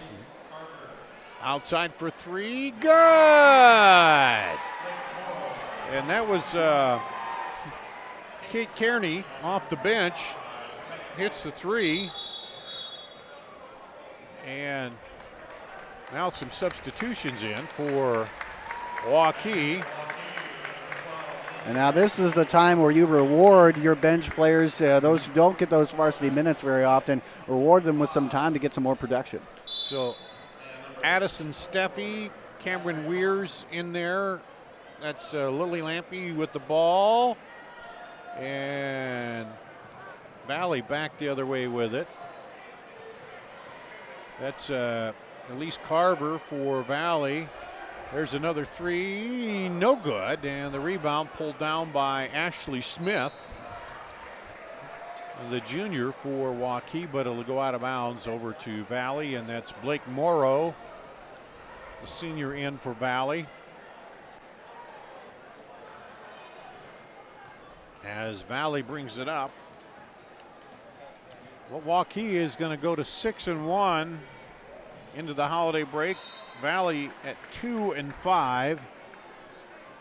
But you see some potential there in Valley. There's some things exactly. there. They have the potential. What they did early on was establish a lot of good low post action. They found a way a little bit in that second, third quarter to find a perimeter game. So there is opportunity for them to still come back. A lot of potential for this team. And for Waukee, speaking of potential, looks like they're pretty deep, and they got some dead-eye shooters from the outside, don't they? And they got a lot of them. Everybody not afraid to take those shots. Coach Guess is always about taking the opportunities, whether it be risky or not. You'll never know if you don't take them. And so this is a team that will find the opportunities, and regardless, they'll make sure they take advantage.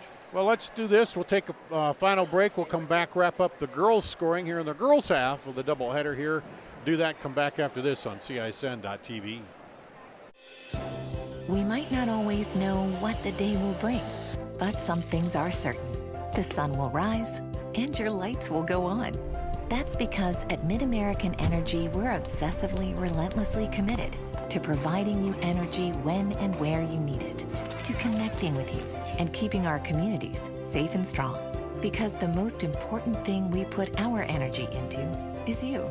We're obsessively, relentlessly at your service. Here's to everyone who believes in competition and good sportsmanship, who knows it's not about the trophies or the medals, but rather the lessons learned. For those who understand, it's not whether you win or lose, just that you give your best. So go ahead, lace them up, take the field, have fun, and play. For the experience, for the memories, for the love of the game. Shields. Final days to pay what we pay at Schottenkirk Chevy Waukee. Employee pricing for all on most new 19 models and your favorite 2020 Chevy vehicle. Time is ticking. New Silverado Crew. You pay what we pay. Up to $13,000 off or up to $8,000 off plus 0% for 72 months. New 2020 Equinox. You pay what we pay. Up to $8,000 off or lease as low as $199 per month. Biggest savings of the year. The time is now. Schottenkirk Chevy Waukee. WaukeeChevy.com. Central Bank, proud to be a long-standing Iowa tradition. Founded in 1887 in Storm Lake, we've grown over the years from that one location to a bank serving Northwest and Central Iowa, employing more than 200 people in the region. Being here and being from here, it makes Central Bankers unique in the banking world. Decisions are made here. Investments of our time and resources are made here. For us, banking is still about people. Our reverence for community and hard work speaks to a proud Iowa heritage. Our passion for small business to bold new directions forward for our bank and the Iowans we serve. Thank you for your support of Central Bank. Let's keep it going. Let's plan together. Let's execute for Iowa's small business, agricultural, and individual banking customers. Central Bank is ready to make it happen. Member FDIC. Here at Valley High School, final the girls matchup. It was 48-33 Waukee over Valley. Really broke it open there in the third quarter, outscoring Valley 17-8. Dart Danielson with you. Run down the scoring for you. First for Valley, Alex Hoddled with 10. 8 for Meredith Reeker. 4 for Haley Chappell. 3 for Anna Bernhard. 3 for Kate Kearney, 3 for Grace Plummer, and 2 for Maddie Brown. For Waukee, they were led by Lindsay Kelderman with 16, Katie Dinnebeer with 15, only 2 in double figures there, but let's see, 6 for Megan Ernie, 5 for Taryn Reitzma, 3 for Peyton Kelderman, and 3 for Reagan Bartholomew. It was 11-9 Waukee after one, 21-17 at the half, then 38-25 at the end of the third, and then the final here 48-33 here.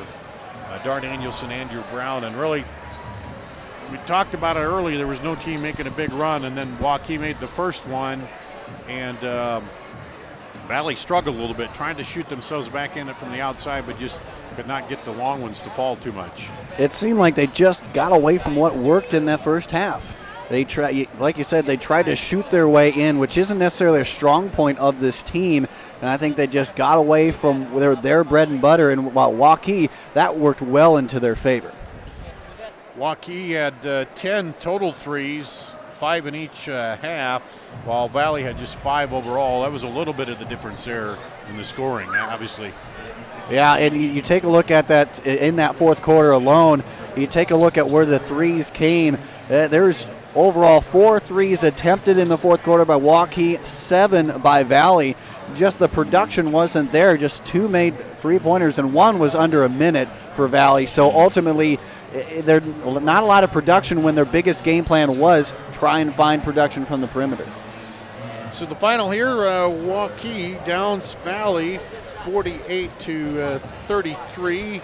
They move to 6-1 on the season. It's their final game here before the Christmas break. Valley falls to 2-5 on the season. I think we'll have Coach Joe Segrist will come up at halftime. The boys game. We'll talk with him a little bit about what he saw out there tonight. But we'll take a break here. We'll come back and got another good one coming up here with the Valley boys and the Waukee boys here coming up in just a minute here on the CISN.TV.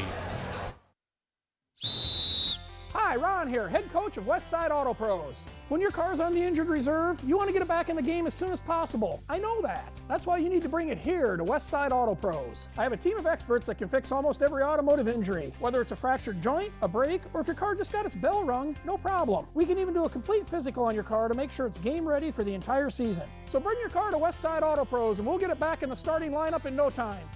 Hey, you guys are dogging it back here. Let's move it, move it, move it. Hi, this is Chris from Fireplace Superstore. It's cold outside, and that means it's fireplace season. And you need one of the brand new Heat and Glow gas fireplace inserts. They're the perfect retrofit for that old wood-burning fireplace that you're not using. You get beautiful flames, you get heat, you get easy operation, and they're all brand new Heat and Glow gas fireplace inserts. Please come see us, Fireplace Superstore, 109th and Douglas in Urbandale. Moms typically get to make a majority of the healthcare decisions for their family. That can be a lot of pressure, but not for me, because I know the choice is ours. For medical tests like MRIs, X-rays, CAT scans, and of course mammograms, ask your doctor to refer you to Iowa Radiology. They work around our hectic schedules, they're the best at what they do, and they're so great with my family. They truly care, and it shows. Visit iowaradiology.com or call to schedule an appointment. Iowa Radiology, our focus is your good health. Why do I look for the seal? It's about trust. Whether I'm buying a car, hiring a contractor, finding a tax preparer, or an honest mechanic, the Better Business Bureau's seal means this business meets high standards. When I see the seal, I know I'll get what I pay for. No more taking chances and no more worries. And I feel good about supporting local businesses. My life is so much easier knowing I can always trust BBB accredited businesses. It pays to look for the seal. See for yourself at bbb.org/Iowa. Final days to pay what we pay at Schottenkirk Chevy Waukee. Employee pricing for all on most new 19 models and your favorite 2020 Chevy vehicle. Time is ticking. New Silverado Crew. You pay what we pay. Up to $13,000 off or up to $8,000 off plus 0% for 72 months. New 2020 Equinox. You pay what we pay. Up to $8,000 off or lease as low as $199 per month. Biggest savings of the year. The time is now. Schottenkirk Chevy Waukee. WaukeeChevy.com. Here's to everyone who believes in competition and good sportsmanship, who knows it's not about the trophies or the medals, but rather the lessons learned. For those who understand, it's not whether you win or lose, just that you give your best. So go ahead, lace them up, take the field, have fun, and play. For the experience, for the memories, for the love of the game. Shields. Here at Valley High School, Dar Danielson, Andrew Brown, as we get ready for the second half of our doubleheader here tonight. Valley boys hosting Waukee. Waukee coming in at 4-0 with wins over Des Moines East, Johnston, Fort Dodge, and Ottumwa. Well, Valley into this one at 3-2. They beat Roosevelt, lost to Dowling, lost to Centennial, and then strung two together with the win over Mason City and a win over Des Moines North. And we talked about the girls team for Waukee, and you kind of look at it, the boys team a little bit similar here, Andrew. You got some big shooters, some good outside shooters, and some scoring there when you look at their lineup. Exactly. Again, that perimeter shooting, 3 individuals with at least 20 attempts or more, 3 individuals with at least 10 made 3-point buckets or more. A lot of similarities than what we saw with the girls' game, definitely. And this is a team you talk about who's efficient. This team, once they get on a roll, again, they mirror what the Waukee girls are doing, and we're going to see a lot of that tonight. Efficiency from the perimeter. They may not have as much size as they did down low last year, losing Dylan Hart, but man, they certainly make up for it. They find ways to do off-ball screens and find ways to penetrate the paint. Well, let's talk a little bit about our keys to the game here for this ball game. As we'll get those loaded up for you here. And for Waukee, feed the scorers. You got the scorers in there. Get it into Tucker DeVries, Peyton Sanford, and Lincoln Swanson. Get them the ball. Rebound. Be in there. Use that size you got and get the rebounds. And then finish it out strong. If you get that lead, finish it out strong here. And so far, most of their games, they haven't had the closest one was that one to Johnson, a 7-point lead, and a couple, of course, a rivalry there, but it looks like they've had a good, strong start to the season so far. And even in the Johnston game, they really had the advantage for the most part in that game, but again, they let things slip away just a little bit there. Ultimately, this has been one of the best starts that Waukee has had in quite some time, very strong out of the gates, and they are one of the teams to be looking out for here in the CIML. Let's go look now at the keys to the game for the Valley Tigers. Find Tucker DeVries. Exactly. I mean, the guy is shooting 58% from three-point range, so you might, we're going to, let him go. He's hitting pretty good inside, 62% inside the, overall field goal range, so you just can't let him loose on the floor and not know where he's at, because just as we saw with the girls, he's going to come up with an open shot and he's going to drain it. Exactly. He's not only their leading scorer, but their leading rebounder, their leading assist machine. This guy does it all for this squad. And again, if you can limit that, you have a lot of production missed out by Waukee. They'd come out firing, come out, take a hold of this game right away. If you got the open shots, put it up. You got the transition, go. And, take control of the game right away here. Even though you're playing on Valley's home floor, you want to take control, you want to make the pace, and you want to get ahead early. For Valley especially, they are a quick team. Utilize that speed. Transition needs to happen. It needs to be positive. Get those transition buckets. If you can do that, if you can outrun Waukee, you have a great chance to win this game.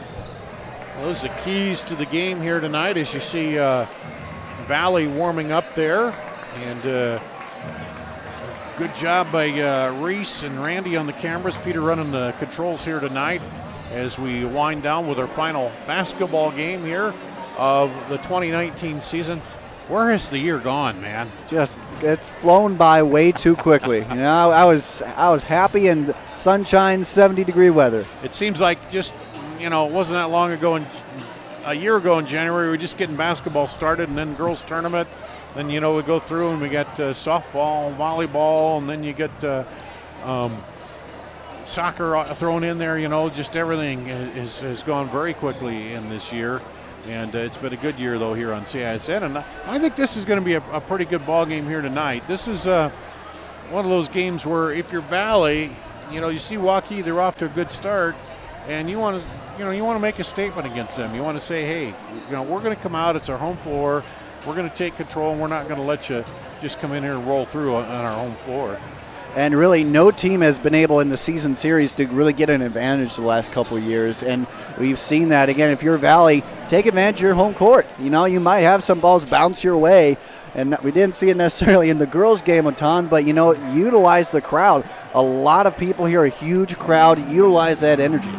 Yeah, and I think, a lot of people here, because it's kind of things are winding down. People are anxious to get going to the holidays, and and it's kind of one of those deals with the holiday, this Christmas being in the middle. A lot of people taking the whole week off, so it's like a chance here to get out and see some ball games before you do that.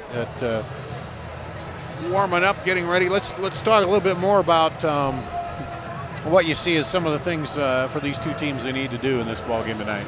For Waukee, you really again have to establish good passing. I mean, if you are able to hit that inside shot, if you are able to really pass the ball, and off the ball movement is going to have to be really big, really key here tonight as well. If you can find a way to get yourself open, get those, we talked about in the girls' games, opportunities to find shots. Both teams really need to do that. Waukee, if you can do that with your perimeter shooting, you're going to have a great chance to win. And then Valley, like the girls' game, establish yourself inside. If you, and especially on defense, if you can do that defensively as well, make Waukee into a one-trick pony, that's your best chance to win, because once they get two-dimensional, it's going to be a tough road. Well, we're just about ready here for the starting lineups tonight. It's me again, Mr. Rose. I'm the athletic director here. I want Jim Dewey and his student section to come over here. A couple kids from Valley come out here. Michael, where are you? Give me the high shot. All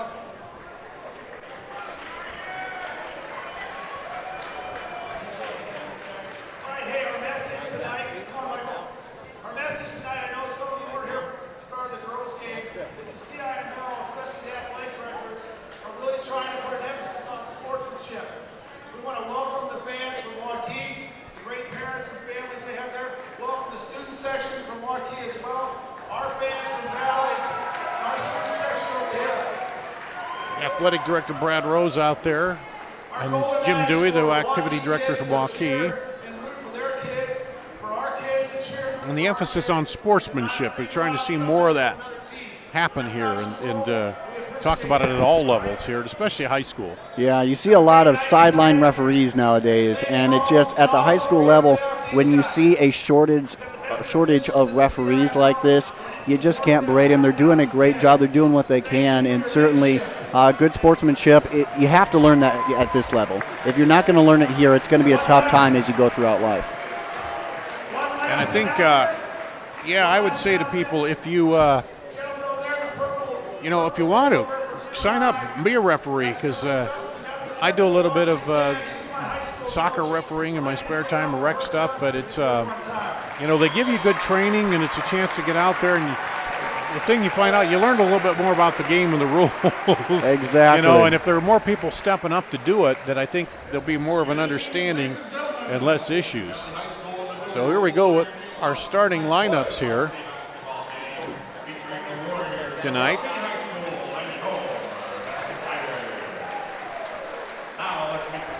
We'll start with Waukee. For Waukee, number 12, junior Tucker DeVries. Tucker DeVries, the guy we talked about already. And for Valley, number 2, junior Ty Walker. Ty Walker for Valley. For the Warriors, number 20, junior Peyton Sanford. Peyton Sanford. And for the Tigers, number 14, senior Drew Urick. Drew Urick, a senior. For the Waukee Warriors, number 21, freshman Price Sanford. Price Sanford, a freshman, 6'4". Number 24, senior Grant Reeker. Grant Reeker, 6' senior. For the Warriors, number 32, junior Heston. Wyatt Heston, the 6'7" junior. Number 30, senior Jake Auer. Jake Auer. And for Waukee, number 33, senior Lincoln Swanson. Lincoln Swanson, the 6'6" senior. Number 44, sophomore Eli Reardon. And the 6'6" sophomore Eli Reardon. Warrior head coaches Justin Ole and the assistant coaches are Trevor Michelson and Kevin Kanaski. Tiger head coach BJ Windhorst and the assistant coach is Matt. Of course, Justin Ole, the Waukee head coach, BJ Windhorst, the head coach of Valley. 2 Drake guys, right? Yeah, 2 Drake guys battling it out here. You know you're going to get the best in coaching tonight. So if you had a game to end off 2019, this is the game to watch. Really excited to see how it plays out tonight. I can already see there's going to be a size advantage there. You got 6'6", 6'7", 6'7", 6'6" there for Waukee. And so there's going to be, you got Reardon at 6'6", and Urick at 6'3", so I'm going to have a little bit of advantage that way for Waukee. And Waukee, just 2 individuals under 6 foot. in the entire team. This is a tall, tall team. And there's the tap controlled by Reardon for Valley. The Tigers in the white uniforms there. And the gray for Waukee. Across the top with it. Driving in. Off to Reardon. He drives, no good. Rebound comes off to DeVries. DeVries will push it up. Sanford, Price Sanford. Got the Sanford brothers, really a good tandem in there, and great to see them both out there healthy and ready to go. And one's a freshman. You don't see that very often at this level, starting a freshman. Yeah, let alone a 6-foot freshman. Yeah. Here's a three. Good! He opened the ball game. That's Peyton Sanford with the three. That's his bread and butter right there. Peyton Sanford on the season. You know, he's shot over 20 3-point attempts, so good to see him make that one. There's a long two by Reeker. And here's Tucker DeVries. Over to Sanford. He drives in and tried to step through, but he walked.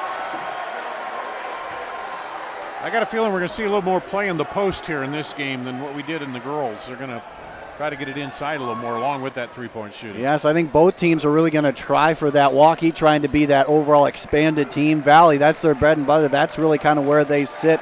They don't have anybody on the season so far with over 10 three-point shots on the season. And there's a three. Auer hits it and gives Valley their first lead.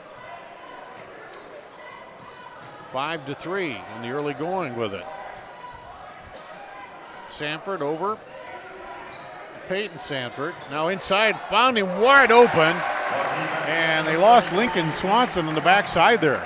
And it's so easy to do. That's why you really, just like the girls' game, you have to keep an eye on the ball, on your man, because if you lose him 1 second, you're toast. Auer with it, pulls up, and rebound comes off to Waukee. And we'll go back the other way, and a foul will be called. And you can see they're really trying to do a good job of double teaming DeVries. We talked about that as a big key to the game, and they are doing everything they can to put multiple bodies on number 12. That'll go against Reardon, his first, team's first. And here comes DeVries. Get it back to him.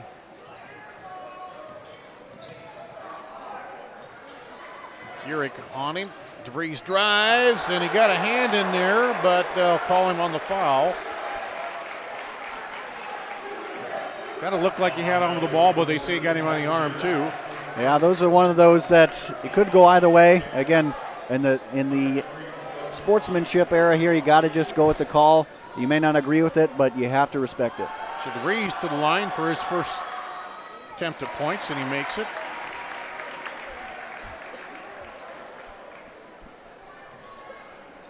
DeVries on the season, 66% from the free throw line. Second one is good.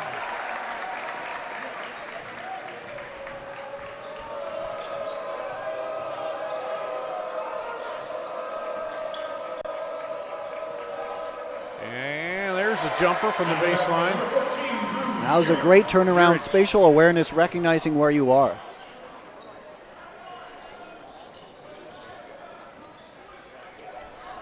And we're tied up here, 7-7. They are trying to do all they can to get it down there to Peyton Sanford. Normally the guy that he really roams the perimeter, roams just underneath the perimeter as a good shooter, but they're really trying to establish him in the post here tonight. They called a foul on Auer, so right away Valley's got 3 team fouls. That's Auer's first. And they'll throw it out long to Tucker DeVries.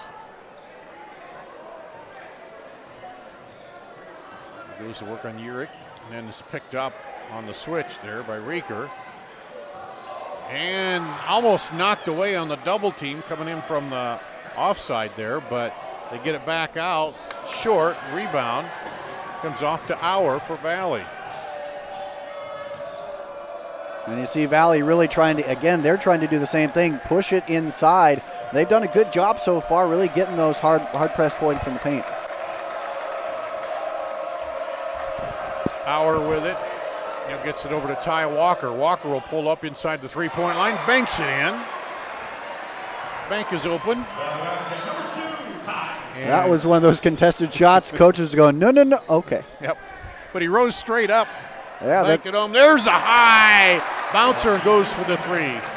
That is the way you answer that right there. Yep. You go back and you answer with a strong three.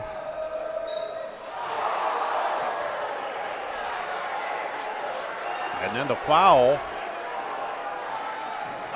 Peyton Sanford a little confused on that. Yeah. He didn't think he was the guilty party in that one. But there was certainly a lot of contact drawn there, and that was a call that could go either way. So the first team foul here on Waukee.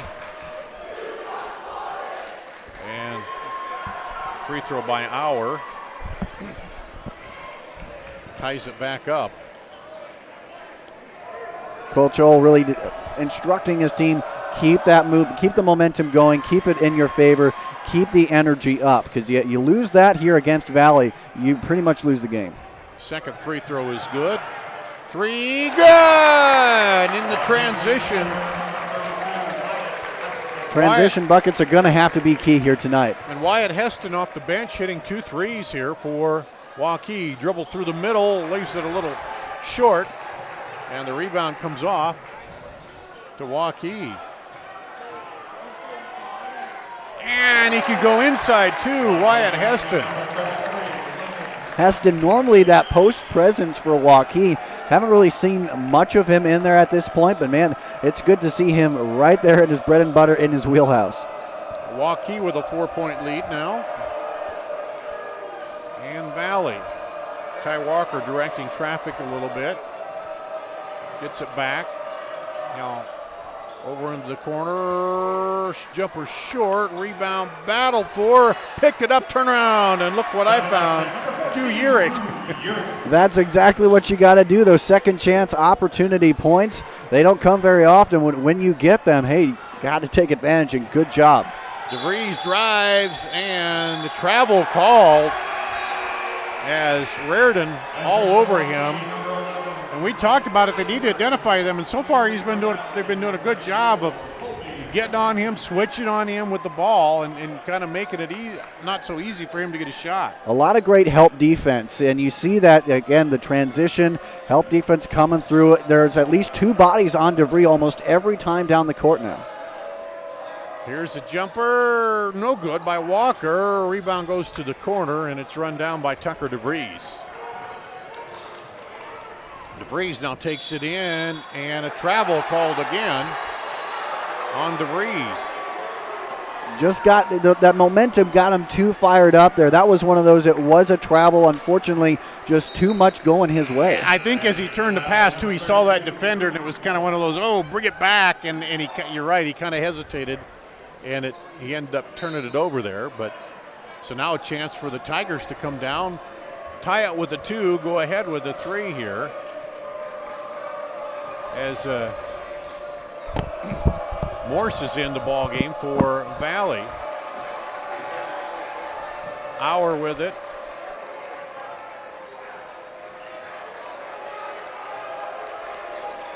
They throw it out long. Waukee's switch now to more of a zone type of defense, if you'll notice, and they're going to try and keep that 3 off them. That one's short. Rebound. Oh, and a little bit miscommunication. 2 Tigers were after it, and they eased up, and then it went out.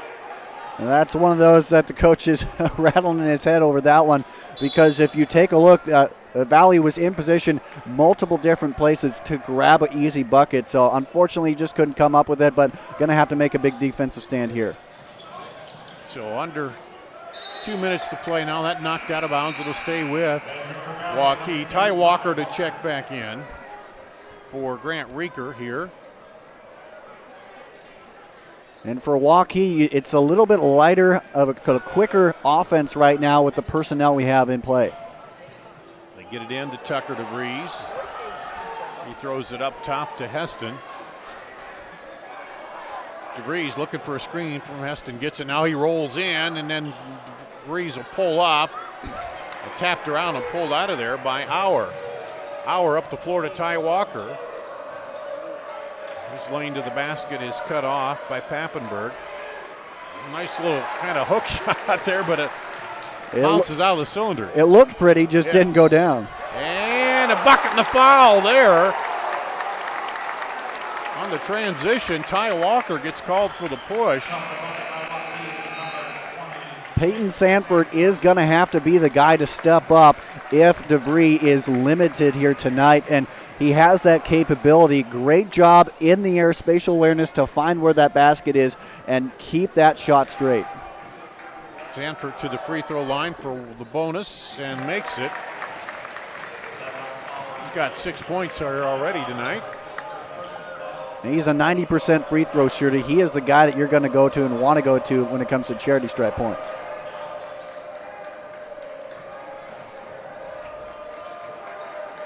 Here's a three from Auer, good.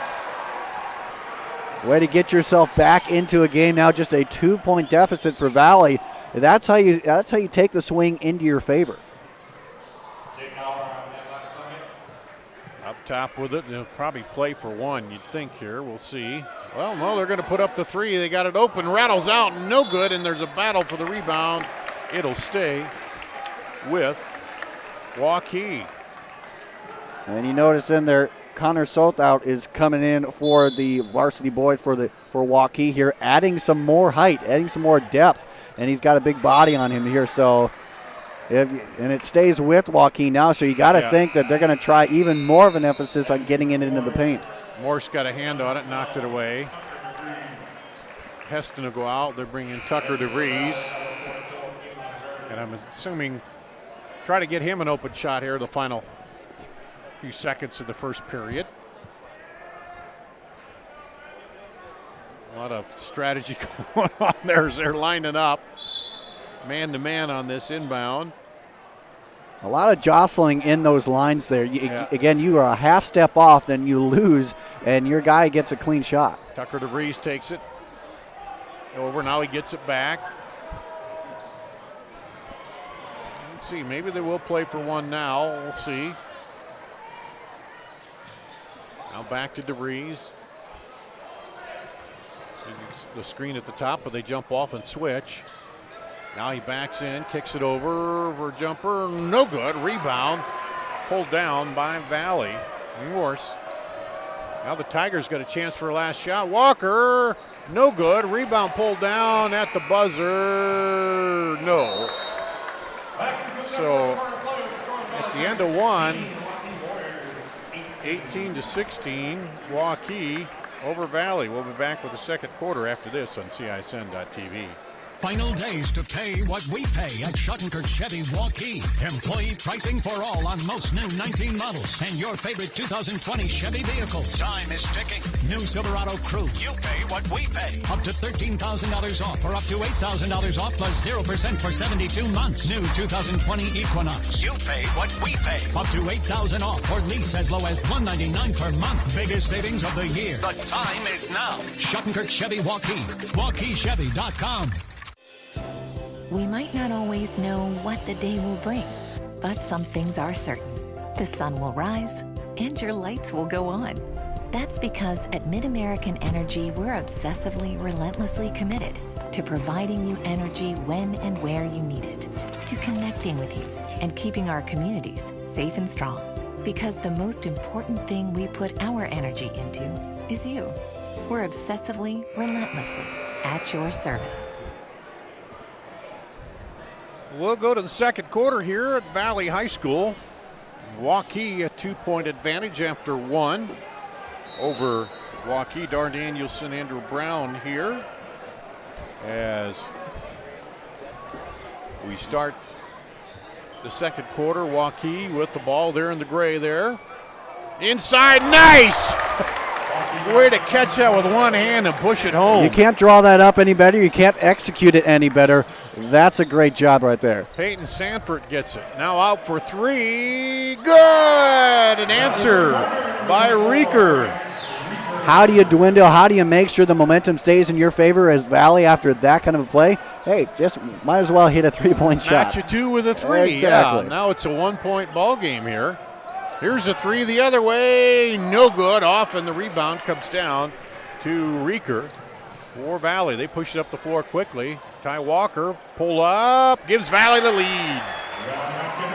2 for 2 early on. That's the way to start it here, and keep that momentum going. We talked about it earlier. As if you're Valley, keep it on your side because Waukee can come back very quick on you. Here's Waukee, Swanson. Over there, DeVries. DeVries drives, puts it up, no good, off the glass, a little short. Now back the other way with it. Auer drives, push back, no good. Rebound put back up, no good. Back up again, then the foul. Reardon working hard. He gets the bucket and the foul in there. Body position was key with that. He kept his body straight, upright, going after the ball, not jostling side to side, forward to backward, just up and going for the ball. And, second chance opportunities, he took advantage of them there. And misses the free throw. Valley with a 3-point lead here.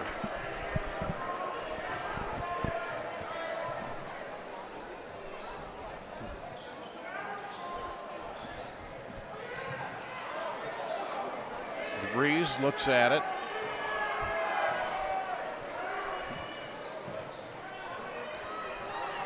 Now drives in, crosses over. And there's a foul. Nice pass, and that'll go against Grant Reeker, his first. Well done overall there by DeVries. He saw the double team coming his way. A nice dish out there because the guy left Sanford open. That's how he got the double team. Sanford's open there. That's an easy play, and that's going to happen a time or two as we go out throughout this game for sure. Free throw just a little short for Peyton Sanford. He's a junior. We'll get another one here.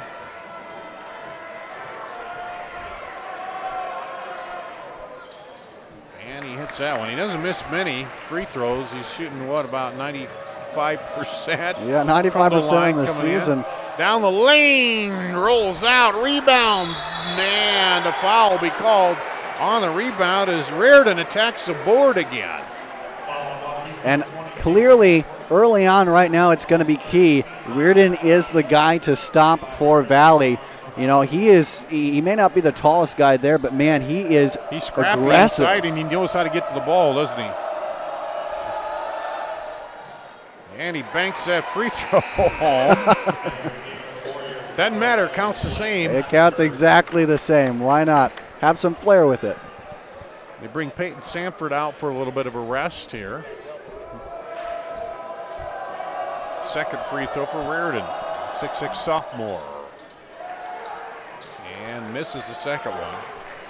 Another rebound for DeVries there. It's going to be clear that if he's going to have production in this game, it may not come from the points. It's going to have to come from the rebounds, and so far, he's the leading rebounder for the Waukee Warriors right now. I said sophomore, I meant senior for Reardon. Drive and a little short there. And again, they double team. They're finding Tucker DeVries anytime he touches the ball. Out to Ty Walker for three. A long rebound pulled down by Wyatt Heston. He tries to go up the court quickly, knocked away, and then a foul will be called on Reardon.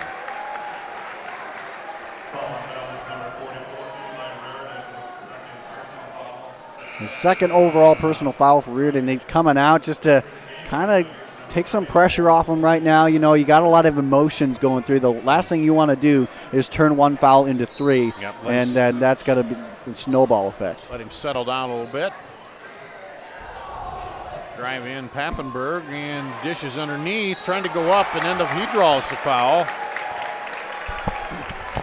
One thing Waukee does very well is drawing in the defenders. We've seen that now time and time again here, and that's what gave Swanson an open look because of the fact that you have all those defenders being drawn in. So great dribble penetration by the Warriors early on. First on Colby Christensen, but the 7th overall as he misses the first free throw. So they'll be shooting the one in the bonus from here on out. whereas Waukee's only committed 3 fouls. Swanson only 8 attempts coming into this game from the free throw line. He does go 1 of 2 though. Hits that one.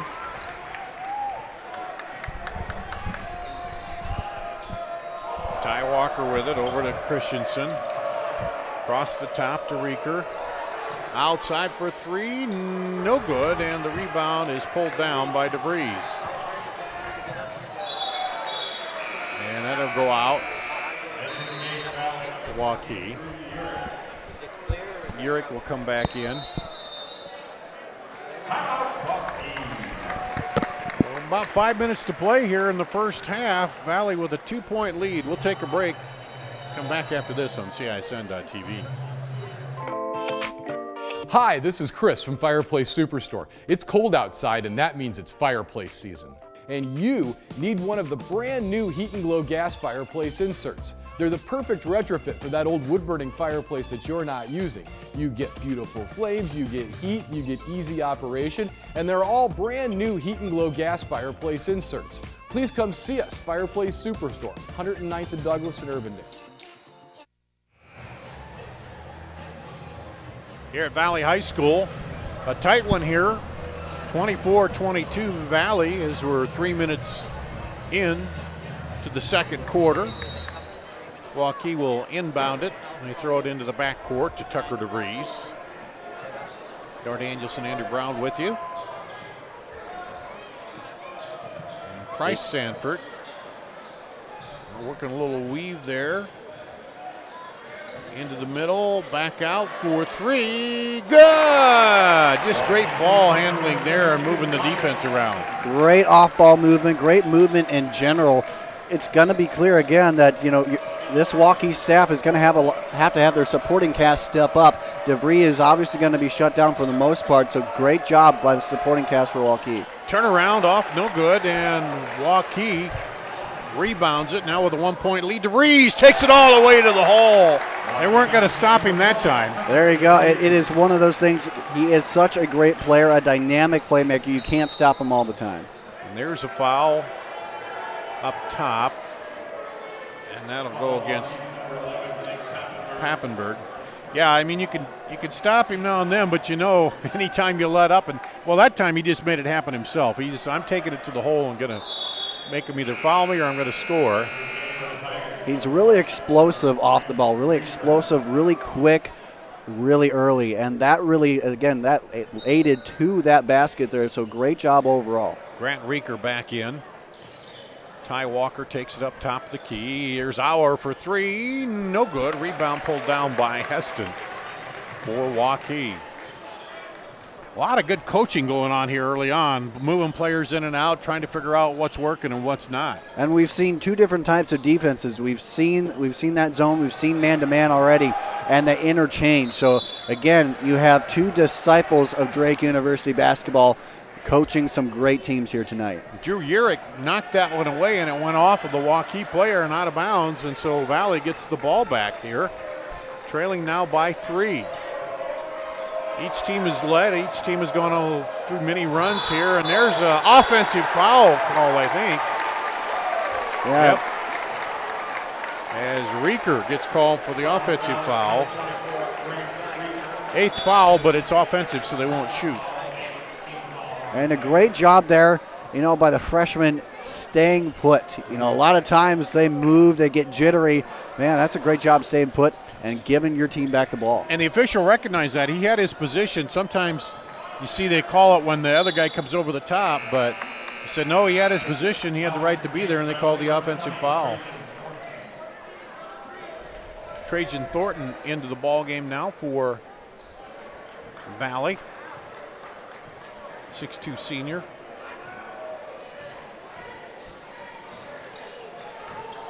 Here's Thornton, gives it off to Auer. He pulls up at the free throw line and pops it. Auer with 10 now. And that may be what they have to do more of now. Find a ways off of ball screens, get those points in the paint. Working it up high, Pappenberg. Over to Swanson, back to Pappenberg, and we've got a foul called off the ball. Or was it 3 seconds? I think it might have been 3 seconds he called. It might have. That's looking like what it was now. Yeah. Coach Hull definitely not happy with it, and he's letting the ref know about it. Timeout here. 1 point lead for Waukee. We'll take a break. Valley takes a timeout. We'll be back with more after this on CISN.TV.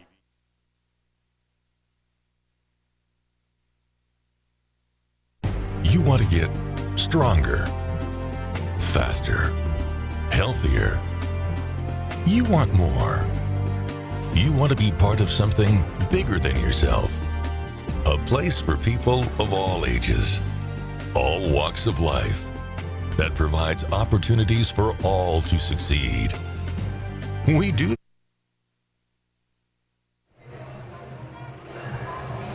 Back out of the timeout here. Valley took the timeout, trailing Waukee 27-26 here. The big issue right now is in the bonus, 8 fouls on Valley. So Waukee in the final 2:45, they'll be shooting it on any foul here, and Waukee's only had 4 personals called on him. Here's Valley in the white with the ball. Reardon drives and puts it up and good. Back in the game, and he goes right to the hole. That's that aggressive style that this Valley team needs, and it's working really well. Gives them the lead here now, and hopefully they can maintain that. 28-27. DeVries drives, kicks it outside to Sanford. Sanford down the lane, and he gets fouled by a Walker.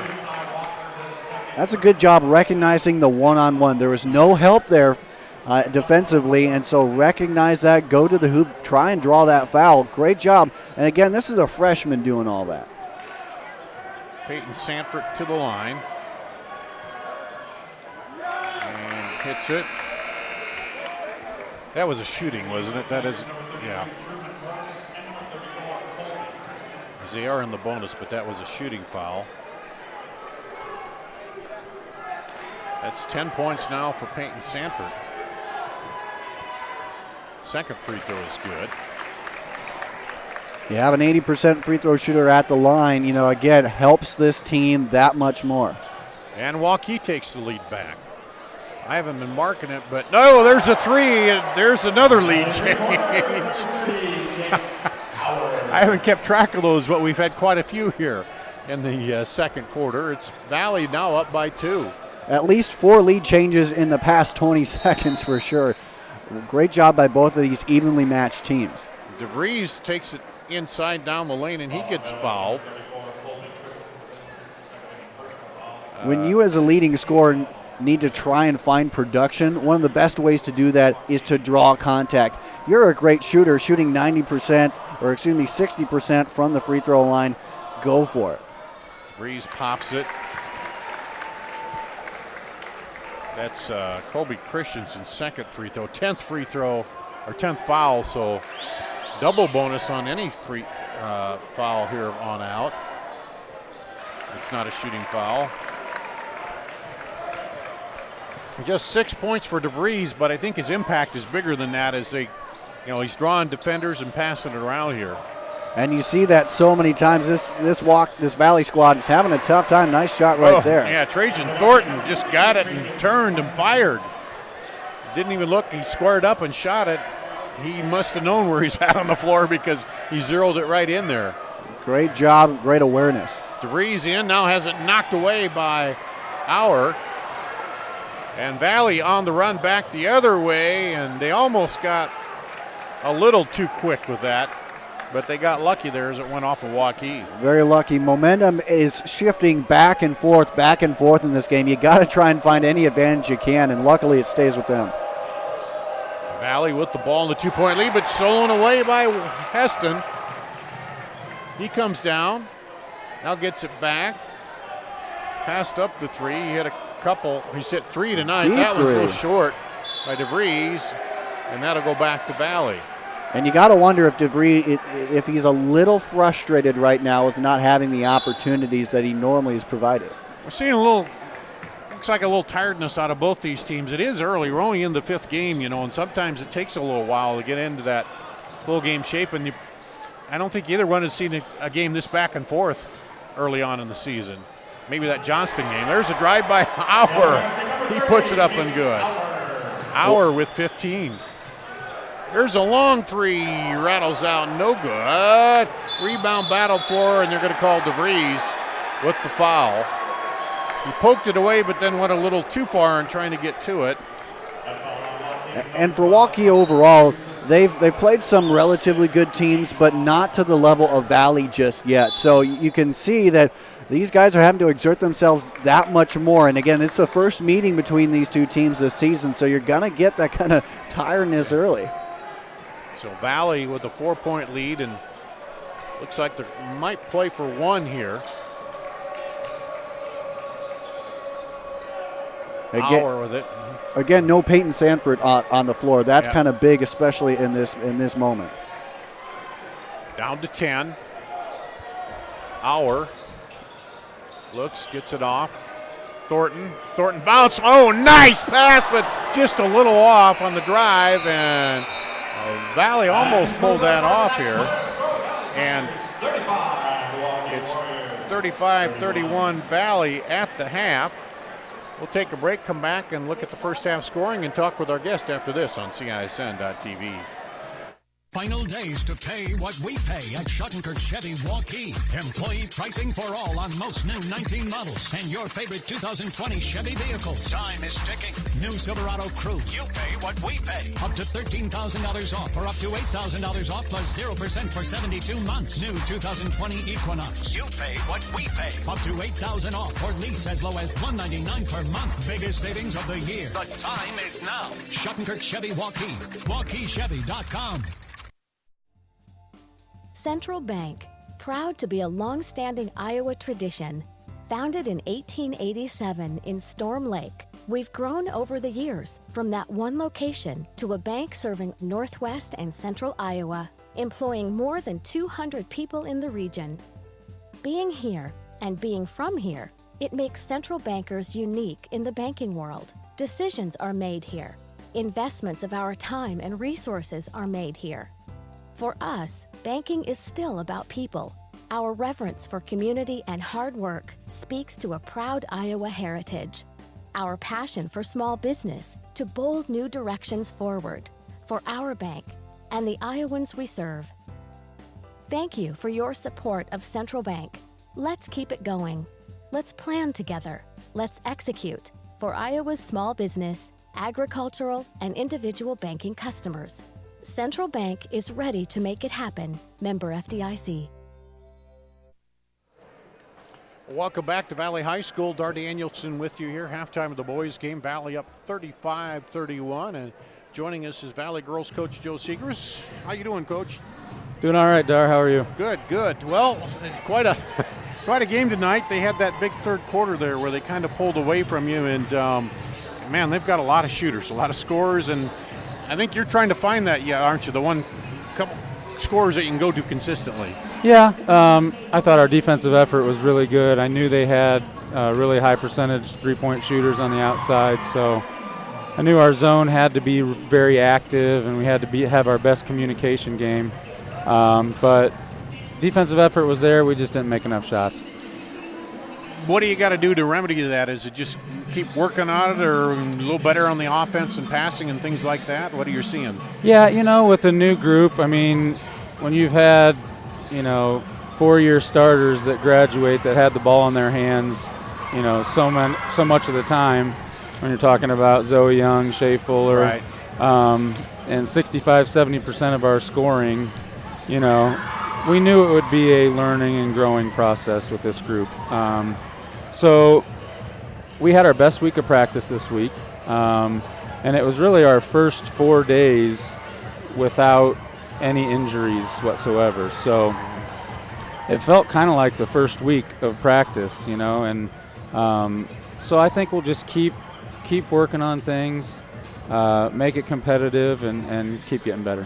Yeah, because you're seeing flashes of it where players are stepping up like Honnold and that and trying to get something going, and then you get a run against you. And the one thing I think they still come out playing hard, but it gets a little discouraging too. Then you're shooting those shots, and they roll in and out, and it's just a matter of trying to keep them, focused on the moving forward and getting better, isn't it? Yeah, we've got to go through our senior captains, Grace Plummer and Alex Honnold, and when they work through some things and get some confidence, like I said, our defensive effort was there. I think we can really build on our defensive effort. And if we can find easier ways to score, I think we'll be okay late in the season. Now this is the last game for the break here. What kind of schedule then? What's your schedule looking like as you head into the break? We give them 8 days off over the holidays to spend time with their family. We'll come back on the 29th. Gives them time to rest, spend time with family. We've always done it that way, and it just gives everybody a little break, and including the coaches. And then we'll come back, have 2 hard practices, and then an 8-team scrimmage at Johnston. So I was going to say, when you come back, then you have to kind of get a little bit more of the conditioning and kind of get back into it. Yeah, I told them, let me know if you want me to open the gym for some shots, and get on the treadmill. Don't just take 8 days off, because then we're going to come back and start all over again. But we've always been real smart about that, and our girls do a good job of that. I know that you got the tradition going here, and I know sometimes that wears on them a little bit, and they want to be, they don't want to be the ones that maybe they're thinking they're letting you down. But as you said, it's new players coming in, and I think they know it takes a lot of work to get to where you want to be in the end, doesn't it? It does, and like I said, when you have 4 years where the ball's in Zoe's hands to start the offense, that's what we're lacking a little bit is just our point guards seeing open shooters and getting them in a good spot to knock down an open shot. We're taking a lot more contested shots and off-balance shots so we need to keep working through that and keep working with our point guards since we play about 2 or 3 of them in a game, to get to the paint, get a jump stop, and find that open shooter. Plans for the holidays? You getting back to Ohio, or what's the plan? Mom's coming in town Christmas evening, so I don't know if she's watching tonight, but hi, Mom. And so spend some time with family. My 2 boys love Christmas. So. I was going to say, they're probably excited too about it. Yeah. The elf's on the shelf and everything. So Santa's coming to town pretty soon. I've seen a few pictures. They're growing like crazy too. Yeah, they're active in basketball, so I enjoy watching them play. Well, we appreciate it. You always come up, talk to us, win, lose, or whatever, and it's fun talking with you. We know that we'll keep working, and long season yet ahead. And who knows what's going to happen, right? Yeah, we'll keep working, and we always appreciate you being here. Happy holidays to you guys. Yeah, to you, congratulations on great year this year, and hopefully next year and heading forward. And have a Merry Christmas to you and Happy New Year to all your family too. Thanks Coach. a lot, Dar. That's Coach Joe Segrist here. We'll take a break. We'll come back with more after this on CISN.TV. Every month or so, there's another story in the media about when and how often we need to get our mammograms. Kind of confusing. When this happens, I like to consult with experts. So I called Iowa Radiology. They recommend women get an annual mammogram starting at age 40. They know that it's the best way to detect cancers early and save lives. And that's good enough for me. Visit iowaradiology.com or call to schedule your mammogram. Iowa Radiology, our focus is your good health. Hi, this is Chris from Fireplace Superstore. It's cold outside, and that means it's fireplace season.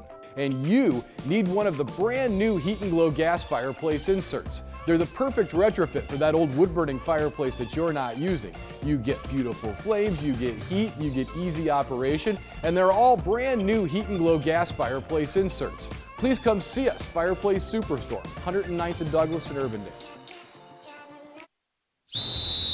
Hi, Ron here, head coach of West Side Auto Pros. When your car's on the injured reserve, you want to get it back in the game as soon as possible. I know that. That's why you need to bring it here to West Side Auto Pros. I have a team of experts that can fix almost every automotive injury. Whether it's a fractured joint, a brake, or if your car just got its bell rung, no problem. We can even do a complete physical on your car to make sure it's game ready for the entire season. So bring your car to West Side Auto Pros and we'll get it back in the starting lineup in no time. Hey, you guys are dogging it back here. Let's move it, move it, move it. You want to get stronger, faster, healthier. You want more. You want to be part of something bigger than yourself. A place for people of all ages, all walks of life, that provides opportunities for all to succeed. We do that. We're the why. Build more than muscle. Build a stronger community. Halftime winding down here, the boys' ball game. It's Valley 35-31 over Waukee. Waukee led 18-14 after the first quarter. I'll run down the first half scoring for you here quickly. Jake Auer leading Valley with 14-6 for Eli Reardon, 5 for Grant Reeker, 4 for Ty Walker, 4 for Drew Urick, and 2 for Trajan Thornton. For Waukee, Peyton Sanford, Wyatt Heston each with 11, 6 for Tucker DeVries, and 3 for Lincoln Swanson for Waukee. Dar Danielson, Andrew Brown, and got a feeling the team who can kind of push out a little bit, get a little bit longer run here is going to have maybe an advantage, but then we've also seen both these teams have the ability and power to shoot back too, don't they? Exactly, and that's what I think Valley's done, just a little bit on a slight edge. We saw in the girls' game that they just couldn't find a way to go inside. Well, here in the boys' game, they have found that more. They found a rhythm more, and obviously it goes down to a couple people that have really done the job. Obviously, Reardon has done the best out of all of them, and he's really gotten those points down low. Overall, 11 shots in that second quarter alone from the post. And that's big. When you can get that volume there, stuff's going to drop. I mean, they had 5 drop in that quarter alone. So production, they know where it's coming from. And if they can stick to their guns, they're going to keep this lead. All right, looks like for Waukee, Tucker DeVries, Peyton Sanford, Price Sanford, Wyatt Heston, and Lincoln Swanson, the starters back out there for Valley.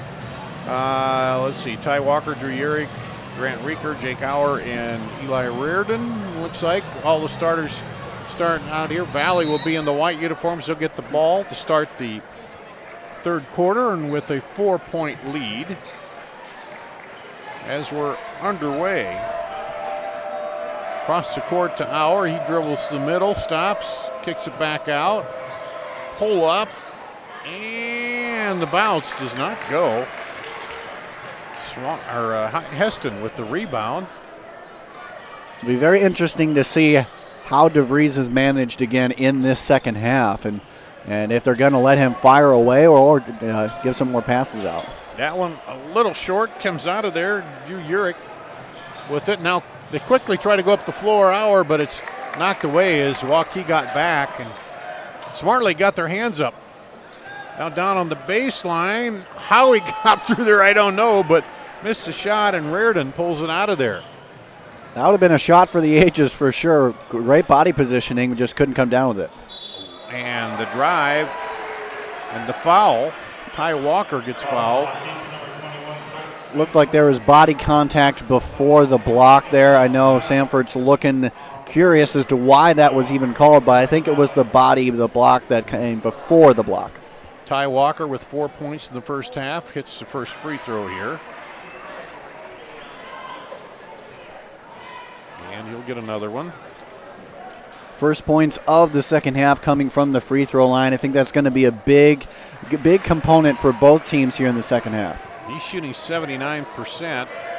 Got the best percentage of free throws on the team for Valley, and they up the lead to 6 here to start the third quarter. Now down on the block, up and good, and the foul, Peyton Sanford. Peyton Sanford, a strong guy down low, shooting 54% from field goal range. And you know what? He knew where the ball was. He knew where that basket was. He had his eye on it the entire time. He didn't do some fancy turnaround. He found where the rim was, and he went to it. And he got a foul because of it. And that's Reeker's third personal as he hits the free throw. And cuts the lead down to 3. Auer with it, goes down on the post. Now back out. Baseline runner, no good. Rebound pulled out of there by Price Sanford. And they get it off to DeVries.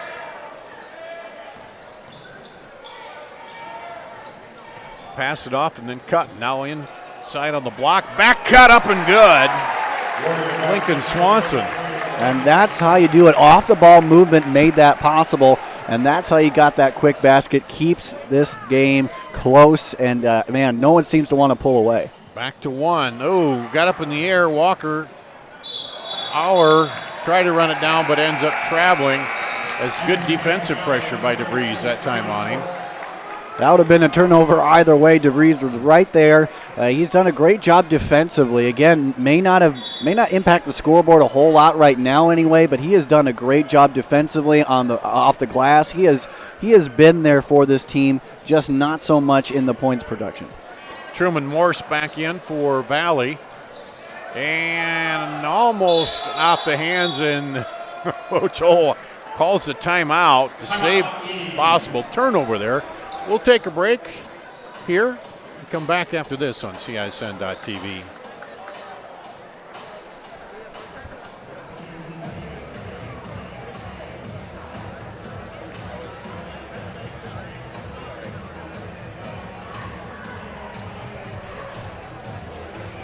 Well, let's keep it right here. Why not? Yeah. So what are you seeing early here in the start of this second? Kind of a little bit of the same we saw in the first half. Yeah, really a lot of the same similar things. You know, if it ain't broke, don't fix it kind of mentality, and I think that's working well. What I love to see is for Waukee, Peyton Sanford doing the dirty work down low. I mean, Swanson's usually been that guy to do that, and we've seen Sanford have that capability throughout the season so far. He's very capable, obviously, of getting those points, but he is turning out to be the low post player that they were looking to get out of early in the season here. So we're ready to go. They'll inbound it here in front of their own bench. Tucker DeVries, who almost was going out of bounds. They called the timeout. Now they get it in to Swanson. And DeVries will get it back and get the offense going here. Sanford drives up and the foul. Peyton Sanford draws the contact again. I believe that's the third and one he's gotten so far in this game, and you know, rightfully so. Again, he knows where the basket is. That's one of the best things about the great players like him is that they know where the basket is and they have a pure shot. And if you're trying to defend him, you just hope you don't foul him. And he puts the free throw in, and already he's got 6 points here to start the third quarter and put Waukee up by 2. Down the lane, no good. They battle for it, but looked like Ty Walker was out of bounds when he touched it, so it'll go back to Waukee. So their chance now to try to get a little run and get some distance. Neither team's been able to get a lot of distance between each other here. Walker, in particular, shooting fairly well, but not as good as he has been in the past here. Normally a 42% shooter from the field goal range. And he just couldn't quite make it there and just can't quite get there today. And there's a foul on a three-point shot. Truman Morse picks up his second foul, and that'll send Peyton Sanford to the line for 3 free throws. And that's where, as a coach, you just put your head down and shake your head because you're sending a 94% free throw shooter to the line to get arguably 3 points now. It's just something you can't do.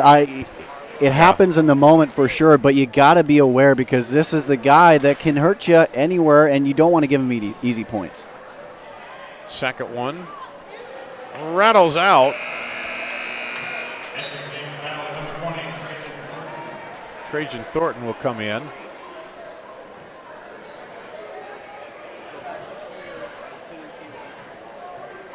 So we'll get one more here.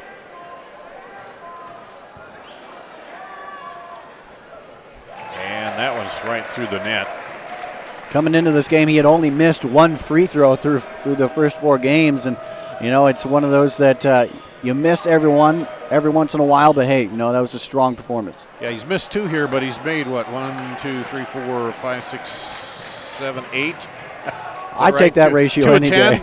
Or 8 of 10. There's a 3 off, no good.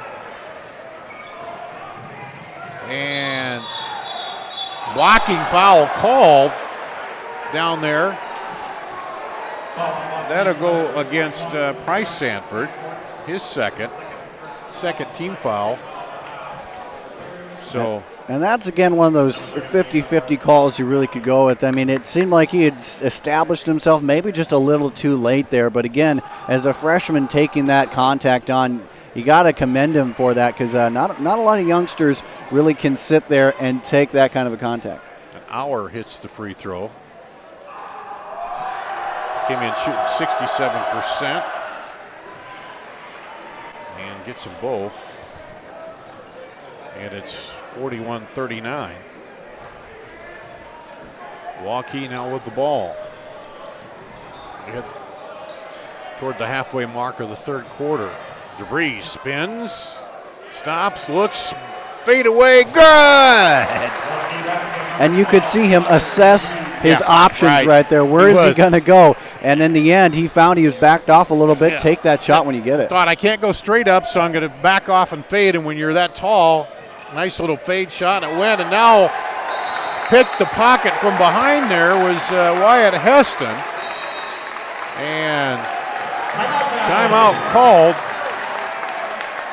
by Valley. We'll take a break and come back after this on CISN.TV. Here's to everyone who believes in competition and good sportsmanship, who knows it's not about the trophies or the medals, but rather the lessons learned. For those who understand, it's not whether you win or lose, just that you give your best. So go ahead, lace them up, take the field, have fun, and play. For the experience, for the memories, for the love of the game. Shields.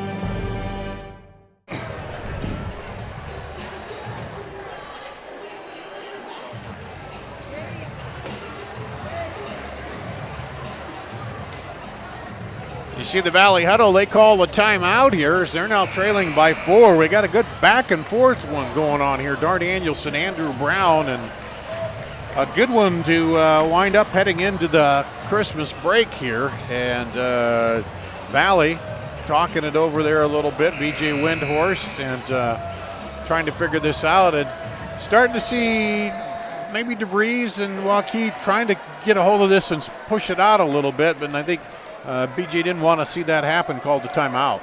Exactly, and that's probably what they got scared of, is when Tucker DeVries get hot, you have a very dynamic player. Oh, what a pretty pass, man. He hits Peyton Sanford cutting across the lane. That's part of the trouble, too. All eyes are on him, and you get a back cut there, and for an easy bucket. Lead up to 6. He is their leading assist man, and coming into the game, he had 20 assists prior to this matchup. So you got to know that he's going to hurt you from that angle as well. There's a good look to Uric. That's their first field goal here.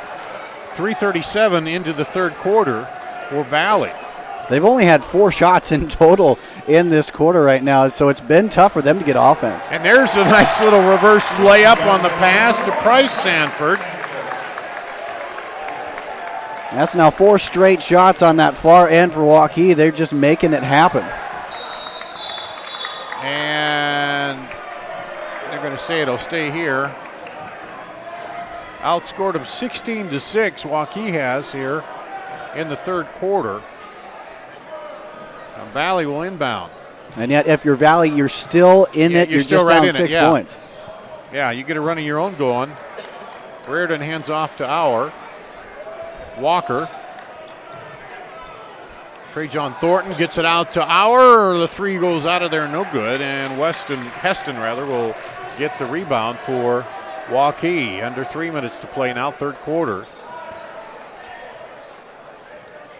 And nice back cut to DeVries. That was a thing of beauty. Got the defender right on his hip. Beautiful pass laid in there, and it was like an easy layup for him after he caught it. But again, you got to watch where the ball is at all times. Everybody on this Waukee squad has the capability of putting up those kind of passes and those blocks. Blocked by Sanford. Sanford goes down, and a foul will be called. Looked like he got quite a bit of ball there, but they'll call the foul on it. He tried to be Superman and still get the shot off there, but in the end, it kept fumbling in the air too long. But, kudos to him for sticking with it. Again, this is a kid that sticks with the play, every single timeout. Trajan Thornton with his first personal, fourth team foul here.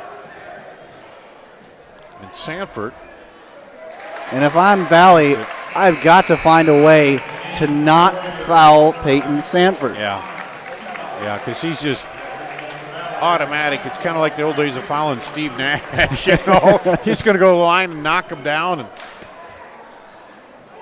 And I when we'll look back at these numbers here, we'll look at the free throw line and we'll see how that impacted. And I guarantee it's going to be a big impact in this game. And all of a sudden, it's a 10-point lead for Waukee. Valley led by 4 coming into the quarter.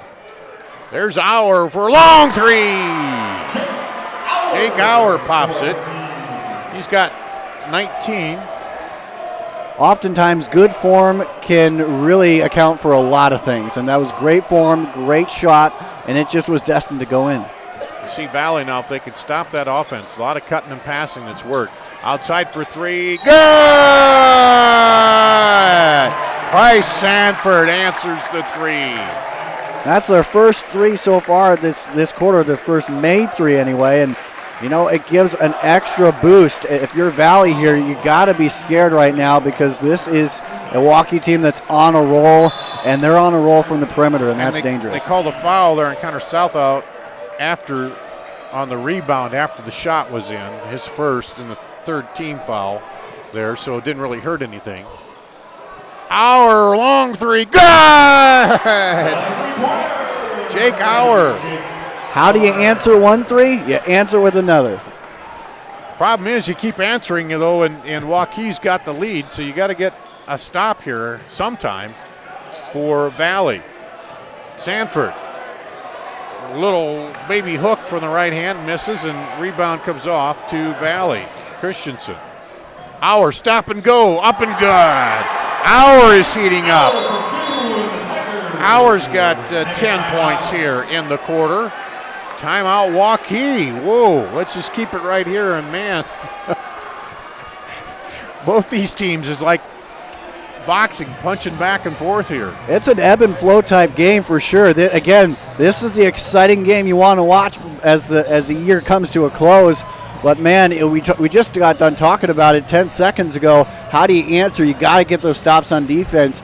Great job on defensively to give Payne Sanford just enough of a pressure defensively, throw him off his game. And then on the other end, man, that is all Jake Auer from there. That is all him. He went coast to coast. And you know what? Sometimes you got to put it in the hands of your best players consistently. Yeah, and sometimes you got to attack before the defense gets back, and they've done that a couple times here. And then Auer was feeling it. He hit some deep deep three out there. Call him Steph Curry from now on. Yeah, and so they have that lead from 10 to 5 here.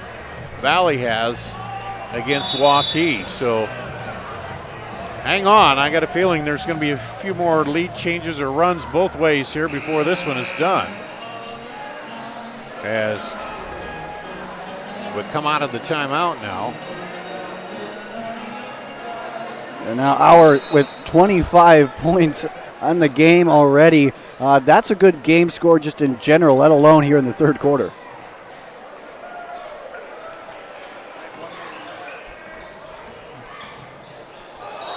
And travel called on Waukee. That's one of the few times they forced a turnover or stopped that offense here in the third quarter. Yeah, and that's one of those times, again, he was too fast for his own good at that point. Just fumbled the ball out of bounds. Ultimately, he walked with it, but, you know, it was, again, this is a speedy team. You know, Waukee prides themselves on being quick and fast, and so sometimes it gets a little ahead of you. And they got length, too. That's the thing. Yes, they do. So Valley a chance now to really cut it down a little more here before the end of the third quarter. Walker lobs it across for 3. He's short. Rebound comes off hard. Oh, and kept alive there by Urich. That's one of those that comes off and you're not quite ready for it, but he was able to keep it alive. Now it looks like Valley will probably play for 1 here at the end of the third. And Walker took an extra step there. It looked like he took the dribble, forgot about the dribble there. It just seemed like a mental lapse. Did you see the other night LeBron James where he came across and took like 3 steps and dribbled again, and everybody's travel. It's like, no, they just let it go. But that was there. He just kind of dribbling and looking, and now it's a chance for Waukee to get the shot here. Sanford spins, kicks it out for 3. No good. Rebound Valley. Auer comes down, and that'll be short. And hang on, we'll go to the fourth quarter. Waukee now up 54-49. Back with the final quarter after this on CISN.TV. You want to get stronger, faster, healthier. You want more. You want to be part of something bigger than yourself. A place for people of all ages, all walks of life, that provides opportunities for all to succeed. We do that. We're the why. Build more than muscle. Build a stronger community. We might not always know what the day will bring, but some things are certain. The sun will rise and your lights will go on. That's because at MidAmerican Energy, we're obsessively, relentlessly committed to providing you energy when and where you need it, to connecting with you and keeping our communities safe and strong. Because the most important thing we put our energy into is you. We're obsessively, relentlessly at your service. Here at Valley High School, we'll go to the fourth quarter. 25 points for Jake Auer, 23 for Peyton Sanford, and Valley cut the 10-point lead down to 5. They had a chance there to shot to end the quarter, but couldn't get it off, and then Waukee couldn't either. Waukee starts the fourth quarter here with the ball and the 5-point lead. Drive in, and Sanford can't get it. Battle for the rebound. It'll go back to Valley. Price Sanford. That was one of those moments where you just got caught off the dribble. You'd have nowhere to go. He did his best to try and get that shot in there, but it was just got trapped in his own self. Auer for 3! Jake Auer hits the 3. It has been clear now, if anybody for Valley is going to bring them back to the W here tonight, it's going to be him. Auer makes it a 2-point game. Back cut, and up and good. Sanford, it almost looked like for a minute there he wasn't sure where the defender was, and then he went up with it, but kick out for 3, good! Ty Walker hits the 3. 1-point ball game. And that's what we talked about, momentum swing. It now quickly favors the Valley Tigers here, and Waukee's got to find an answer. Valley's getting the quick shots off the transition coming down. Turn around for 3, rattles out, no good. Rebound pulled down by Reardon for Valley. Tigers chance now to take the lead back after trailing by 10. Auer off, no good. Rebound pulled down by Peyton Sanford. Sanford takes it in, spins, up, left-hander, good! Peyton Sanford hits the running left-hander, gives them the lead back to 3. What a great job there. Switching hands and utilizing that other hand, utilizing the other side of his body, and keeping that defender at bay. Timeout here. Let's take a quick break. Or do you want to keep it here? We'll keep it here. There's enough action going around here, that's for sure. We're seeing, and the nice thing about it is these two teams are bringing out the best in each other, aren't they? Back and forth, and it's good hard play. There's been nothing rough about it. It's just been good basketball. And the coaches have done a phenomenal job of strategizing. And we've seen multiple defensive shifts, multiple defensive fronts, and even when you take a look at either Auer or DeVries, they have managed them differently per quarter. It's been a different management style, and you keep mixing it up. You can't prepare for that really in game. And so I think it's been a great job from the coach's standpoint, and you can tell you have some great coaching talent here tonight. And Sanford with, let's see. I've got him for 27. That's right. And ultimately here with Sanford and his presence again, he is out there, and we didn't see a whole lot of him to end that first half.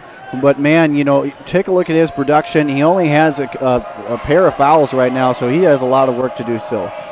Walker drives, kicks it over, jumper baseline, good by Reardon. And then if you have those other guys, the ancillary guys hitting shots too, that just makes it that tougher. Much tougher, too. And that's what favored Waukee in the first half. Yeah. The secondary guys, the supporting cast, and now, we're seeing a little bit of that with Valley, but he is a one-man wrecking crew here in the second half. 1 point game again. Waukee with the ball. Price Sanford to Peyton Sanford. Lobs it underneath. The cutter up and nice. That is a beauty. Whoa. We've seen some nice back cuts here and passes, too. And it's court vision that Waukee just has the edge on here tonight. Our pull up and answers. We got a shootout here, folks. This is the game to end the 2019 season. It's the best one out there. 2-4A Powerhouse is really bad. Our long three is short. Rebound Reardon. Now comes Valley. Chance to take the lead back. Our pull up at the elbow. Good! Jake Our.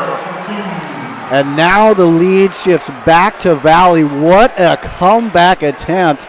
They were down pretty big here in the third quarter, but now they've made it a game and have the lead. 7 points here in the fourth, and a throw it away. Pressure forces the turnover by Valley. And you can see Coach Ohl continually pressing his players. You got to keep the energy up. You got to keep going, because that's exactly what Valley's doing right now. So here comes Our. He looks a little tired. He should be. He put the team on his back and pulled them right back into this here. Walker looks into Reardon. Decides to get it back off to Our. Guarded by Sanford out there. Now they'll rotate it around. Urich. Walker tries going baseline, and he got bumped, and DeVries will pick up the foul. That's just DeVries' second foul so far, so not a whole lot of worry necessarily, but you still got to put it in the back of your mind here just to make sure you don't go too far. Yeah, and it's a 14 foul too, so you got a few to give, so it's not too bad. One thing you don't want to do is you get late, and if you're trailing, and you got to give up some fouls, to get back into it. That was a really good job by Sanford kind of taking that. It was off the screen. Ty Walker, a little too hard there. And the sad part was that took away a great shot by Ower again. And that's the fifth team foul for Valley. So man-to-man pressure now by the Tigers. And Our gets called as he kind of got up against DeVries. So. And he's got to be careful with that. That was a little bit of a careless foul right there. The tensions are rising now. The game's getting close to the end. The officials know that. They're going to make sure that nothing gets a little bit too heated. And the last thing you need as Valley is your leading scorer to be out of the game due to silly fouls.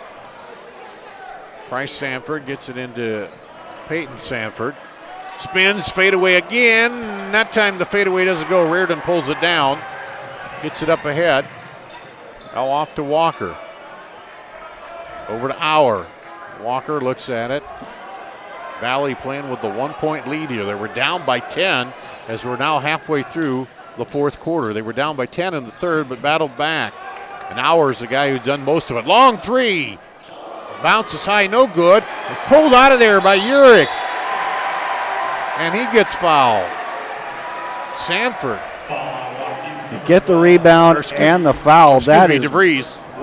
That's a big time move there. Again, if you're Valley, how do you keep that momentum on your side? Well, go up and get those rebounds.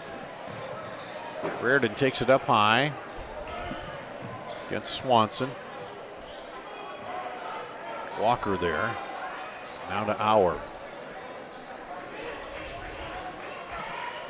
Back over to Our. Urich.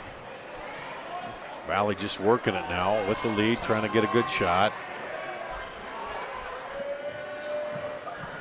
The drive, into the middle there, knocked around, and finally Sanford comes away with it.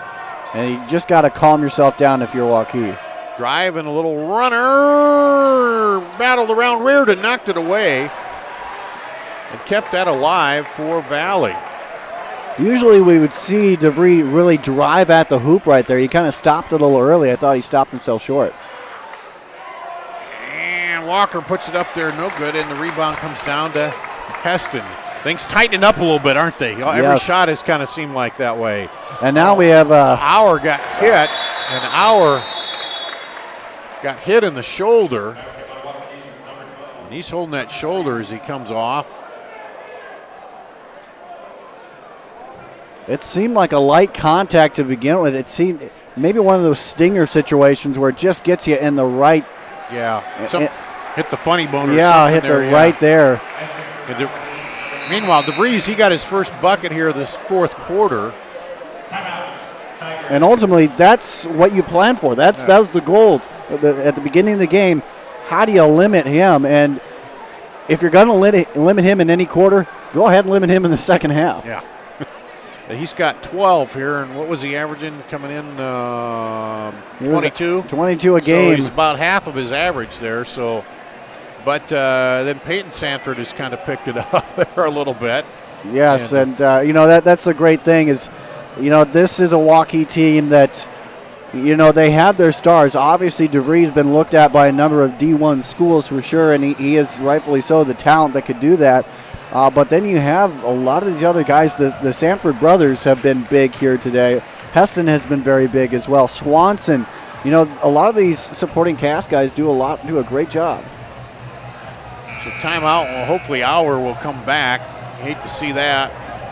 Having such a good game here. I've got him for 32 right now. So that has got to be as he's coming out of the training room now. Yeah. That's good to see. And Waukee with a 1-point lead. I don't think they're going to put him in for a little bit yet. I mean, it is a close game, but the last thing you want to do with still 2 minutes left is take out your best player. Yeah, well, obviously he wants to get back in right away, but they wouldn't let him in unless they're for sure that everything's okay. DeVries steps into the passing lane and picks that one off now. That 6'6" frame is right there, and he's using every inch of it. DeVries down the lane. Spin and good. Another one of those assess the situation where he's at on the court. Great job. He saw an open shot and took it. Lead to 3 now, and Valley wants a timeout to talk it over. So we'll take a break here and come back with more after this on CISN.TV. Hi, I'm Chris from Fireplace Superstore. Fall is upon us and fireplace season is here, and you need a new Heat and Glow gas fireplace insert. They're the perfect thing to make that old wood fireplace more beautiful, warmer, and easier to use. And right now, Heat and Glow is giving a $200 rebate, making it even easier for you to upgrade that old fireplace.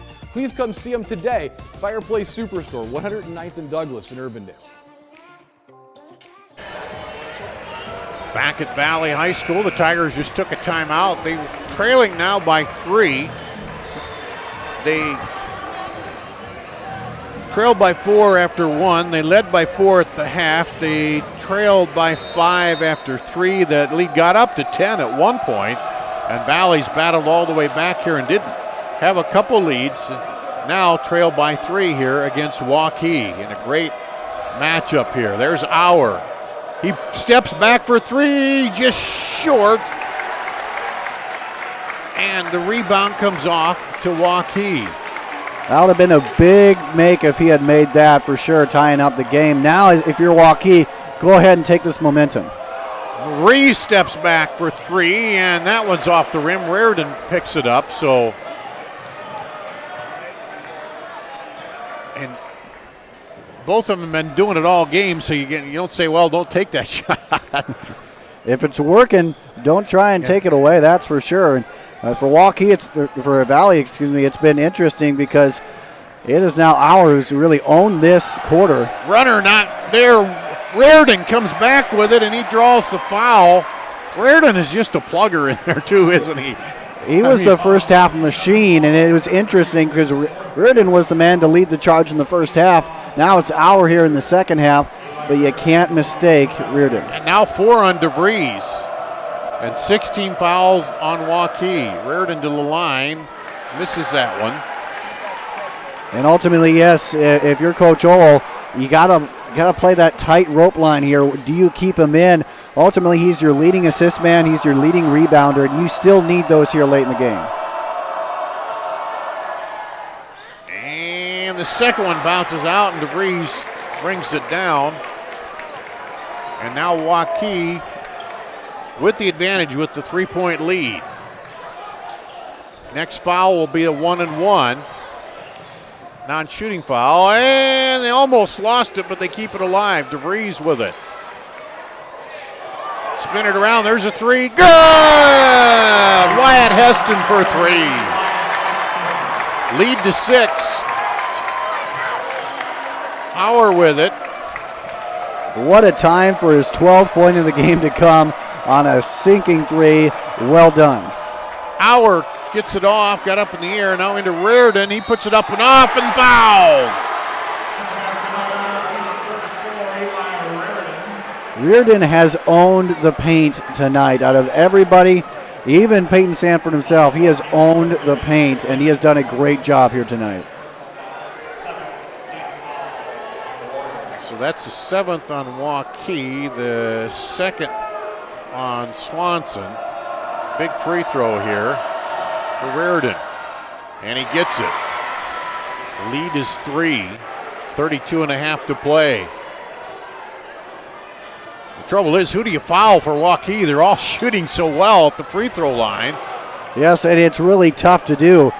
Ultimately, if you're gonna foul anybody, make sure that they don't get a good, clean shot off. DeVries drives in there. That was a good play by Reardon. Make him go to the line at least and don't give up the 2. Make him really earn it here, and that's what you got to do late. DeVries, he is a 66% free throw shooter coming into this game. He has had some success here tonight, and ultimately, if he can sink these, that'll go a long way. Yeah, this would be pretty close to salting it away here.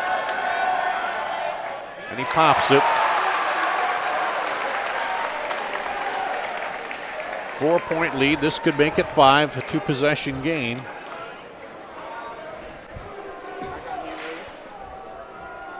Valley's got, they got no timeouts left, if that's correct. Misses the second one. I'd still keep the pressure on if I'm Waukee. 3, Walker no good. Rebound pulled down by Sanford. And everybody surrounds him and going to foul him. And he knows that will probably about do it. One free throw here. Maybe not even one. With 8.3 seconds to go and a 4-point lead. Coach Ohl told him, just settle down. Let's finish it out here. But, man, what a ball game here. This has been an energetic, very exciting game. Both offenses have been on point here tonight. And, you know, again, what a game to end off 2019. Sanford to the line.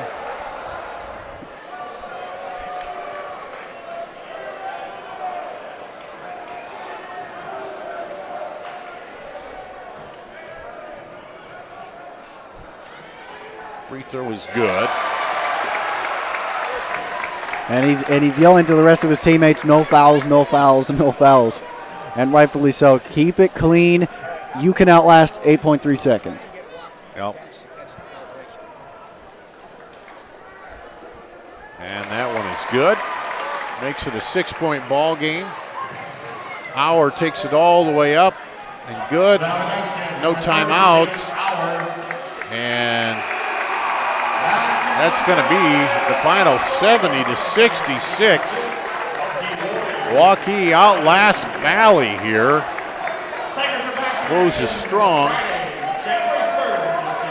And you see the two teams here. A lot of respect for these two teams for each other because they both came out there. They played hard. They went at it, and they know they maybe down the road they could meet up again in a very much more important ball game. Yes, it could be a lot more meaningful. Both of these squads, really, to their credit, they went out and what they were lacking in, they tried to make that their strength tonight. And so they did a great job of becoming overall sound teams, and we saw the product. It was a great product here tonight. Let's take a final break here. We'll do that, come back and wrap up the scoring, wrap up the ball game here after this on CISN.TV. Central Bank, proud to be a long-standing Iowa tradition. Founded in 1887 in Storm Lake, we've grown over the years from that one location to a bank serving northwest and central Iowa, employing more than 200 people in the region. Being here and being from here, it makes central bankers unique in the banking world. Decisions are made here. Investments of our time and resources are made here. For us, banking is still about people. Our reverence for community and hard work speaks to a proud Iowa heritage. Our passion for small business to bold new directions forward for our bank and the Iowans we serve. Thank you for your support of Central Bank. Let's keep it going. Let's plan together. Let's execute for Iowa's small business, agricultural, and individual banking customers. Central Bank is ready to make it happen. Member FDIC.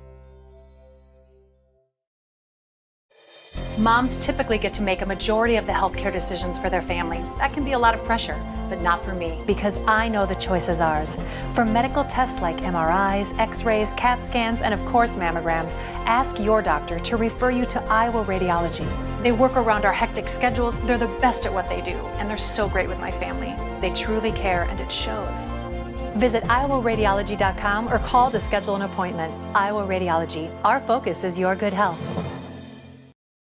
Final days to pay what we pay at Schottenkirk Chevy Waukee. Employee pricing for all on most new 19 models and your favorite 2020 Chevy vehicles. Time is ticking. New Silverado Crew. You pay what we pay. Up to $13,000 off or up to $8,000 off plus 0% for 72 months. New 2020 Equinox. You pay what we pay. Up to $8,000 off or lease as low as $199 per month. Biggest savings of the year. The time is now. Schottenkirk Chevy Waukee. WaukeeChevy.com. Welcome back to Valley High School. Dar Danielson with you, and the final 70-66. We'll run down the scoring for you quickly here for Valley. This is unofficial here. Jake Auer, 32, Raritan, 11, 9 for Ty Walker, 6 for Drew Urich, 5 for Grant Reeker, and Trajan Thornton had 2. I think I'm a point short there, but we'll figure that out. For Waukee, Peyton Sanford, 29, 15 for Tucker DeVries, 14 for Wyatt Heston, 7 for Lincoln Swanson, and 5 for Price Sanford.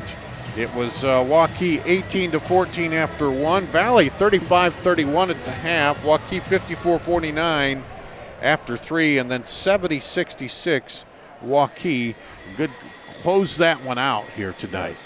Great job by both teams, and with Waukee earning the win, they did a great job in the paint, especially in that second half. In the fourth quarter in particular, they only had 4 shots from beyond the three-point arc.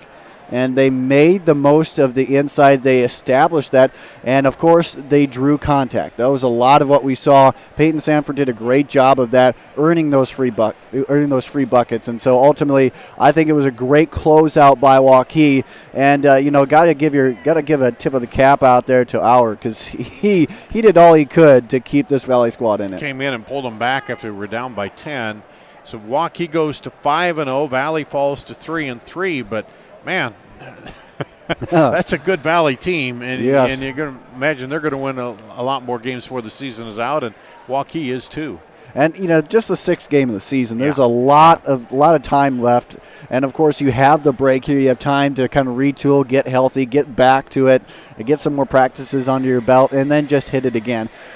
I guarantee you, the next time these two teams face off, it will be, again, a thrilling game, but we might see 2 different teams come the next go-around. Well, that's going to wrap up what's been an exciting 2019 sports season here on CISN.TV. We appreciate everyone who's watched everything from volleyball to soccer to softball, baseball, everything here. And we wish you all a very Merry Christmas, and we'll see you in 2020 as we take up high school sports once again here. For the entire crew, Rusty, Reese, Peter, and Andrew, thanks a lot. That's going to wrap it up here on CISN.TV.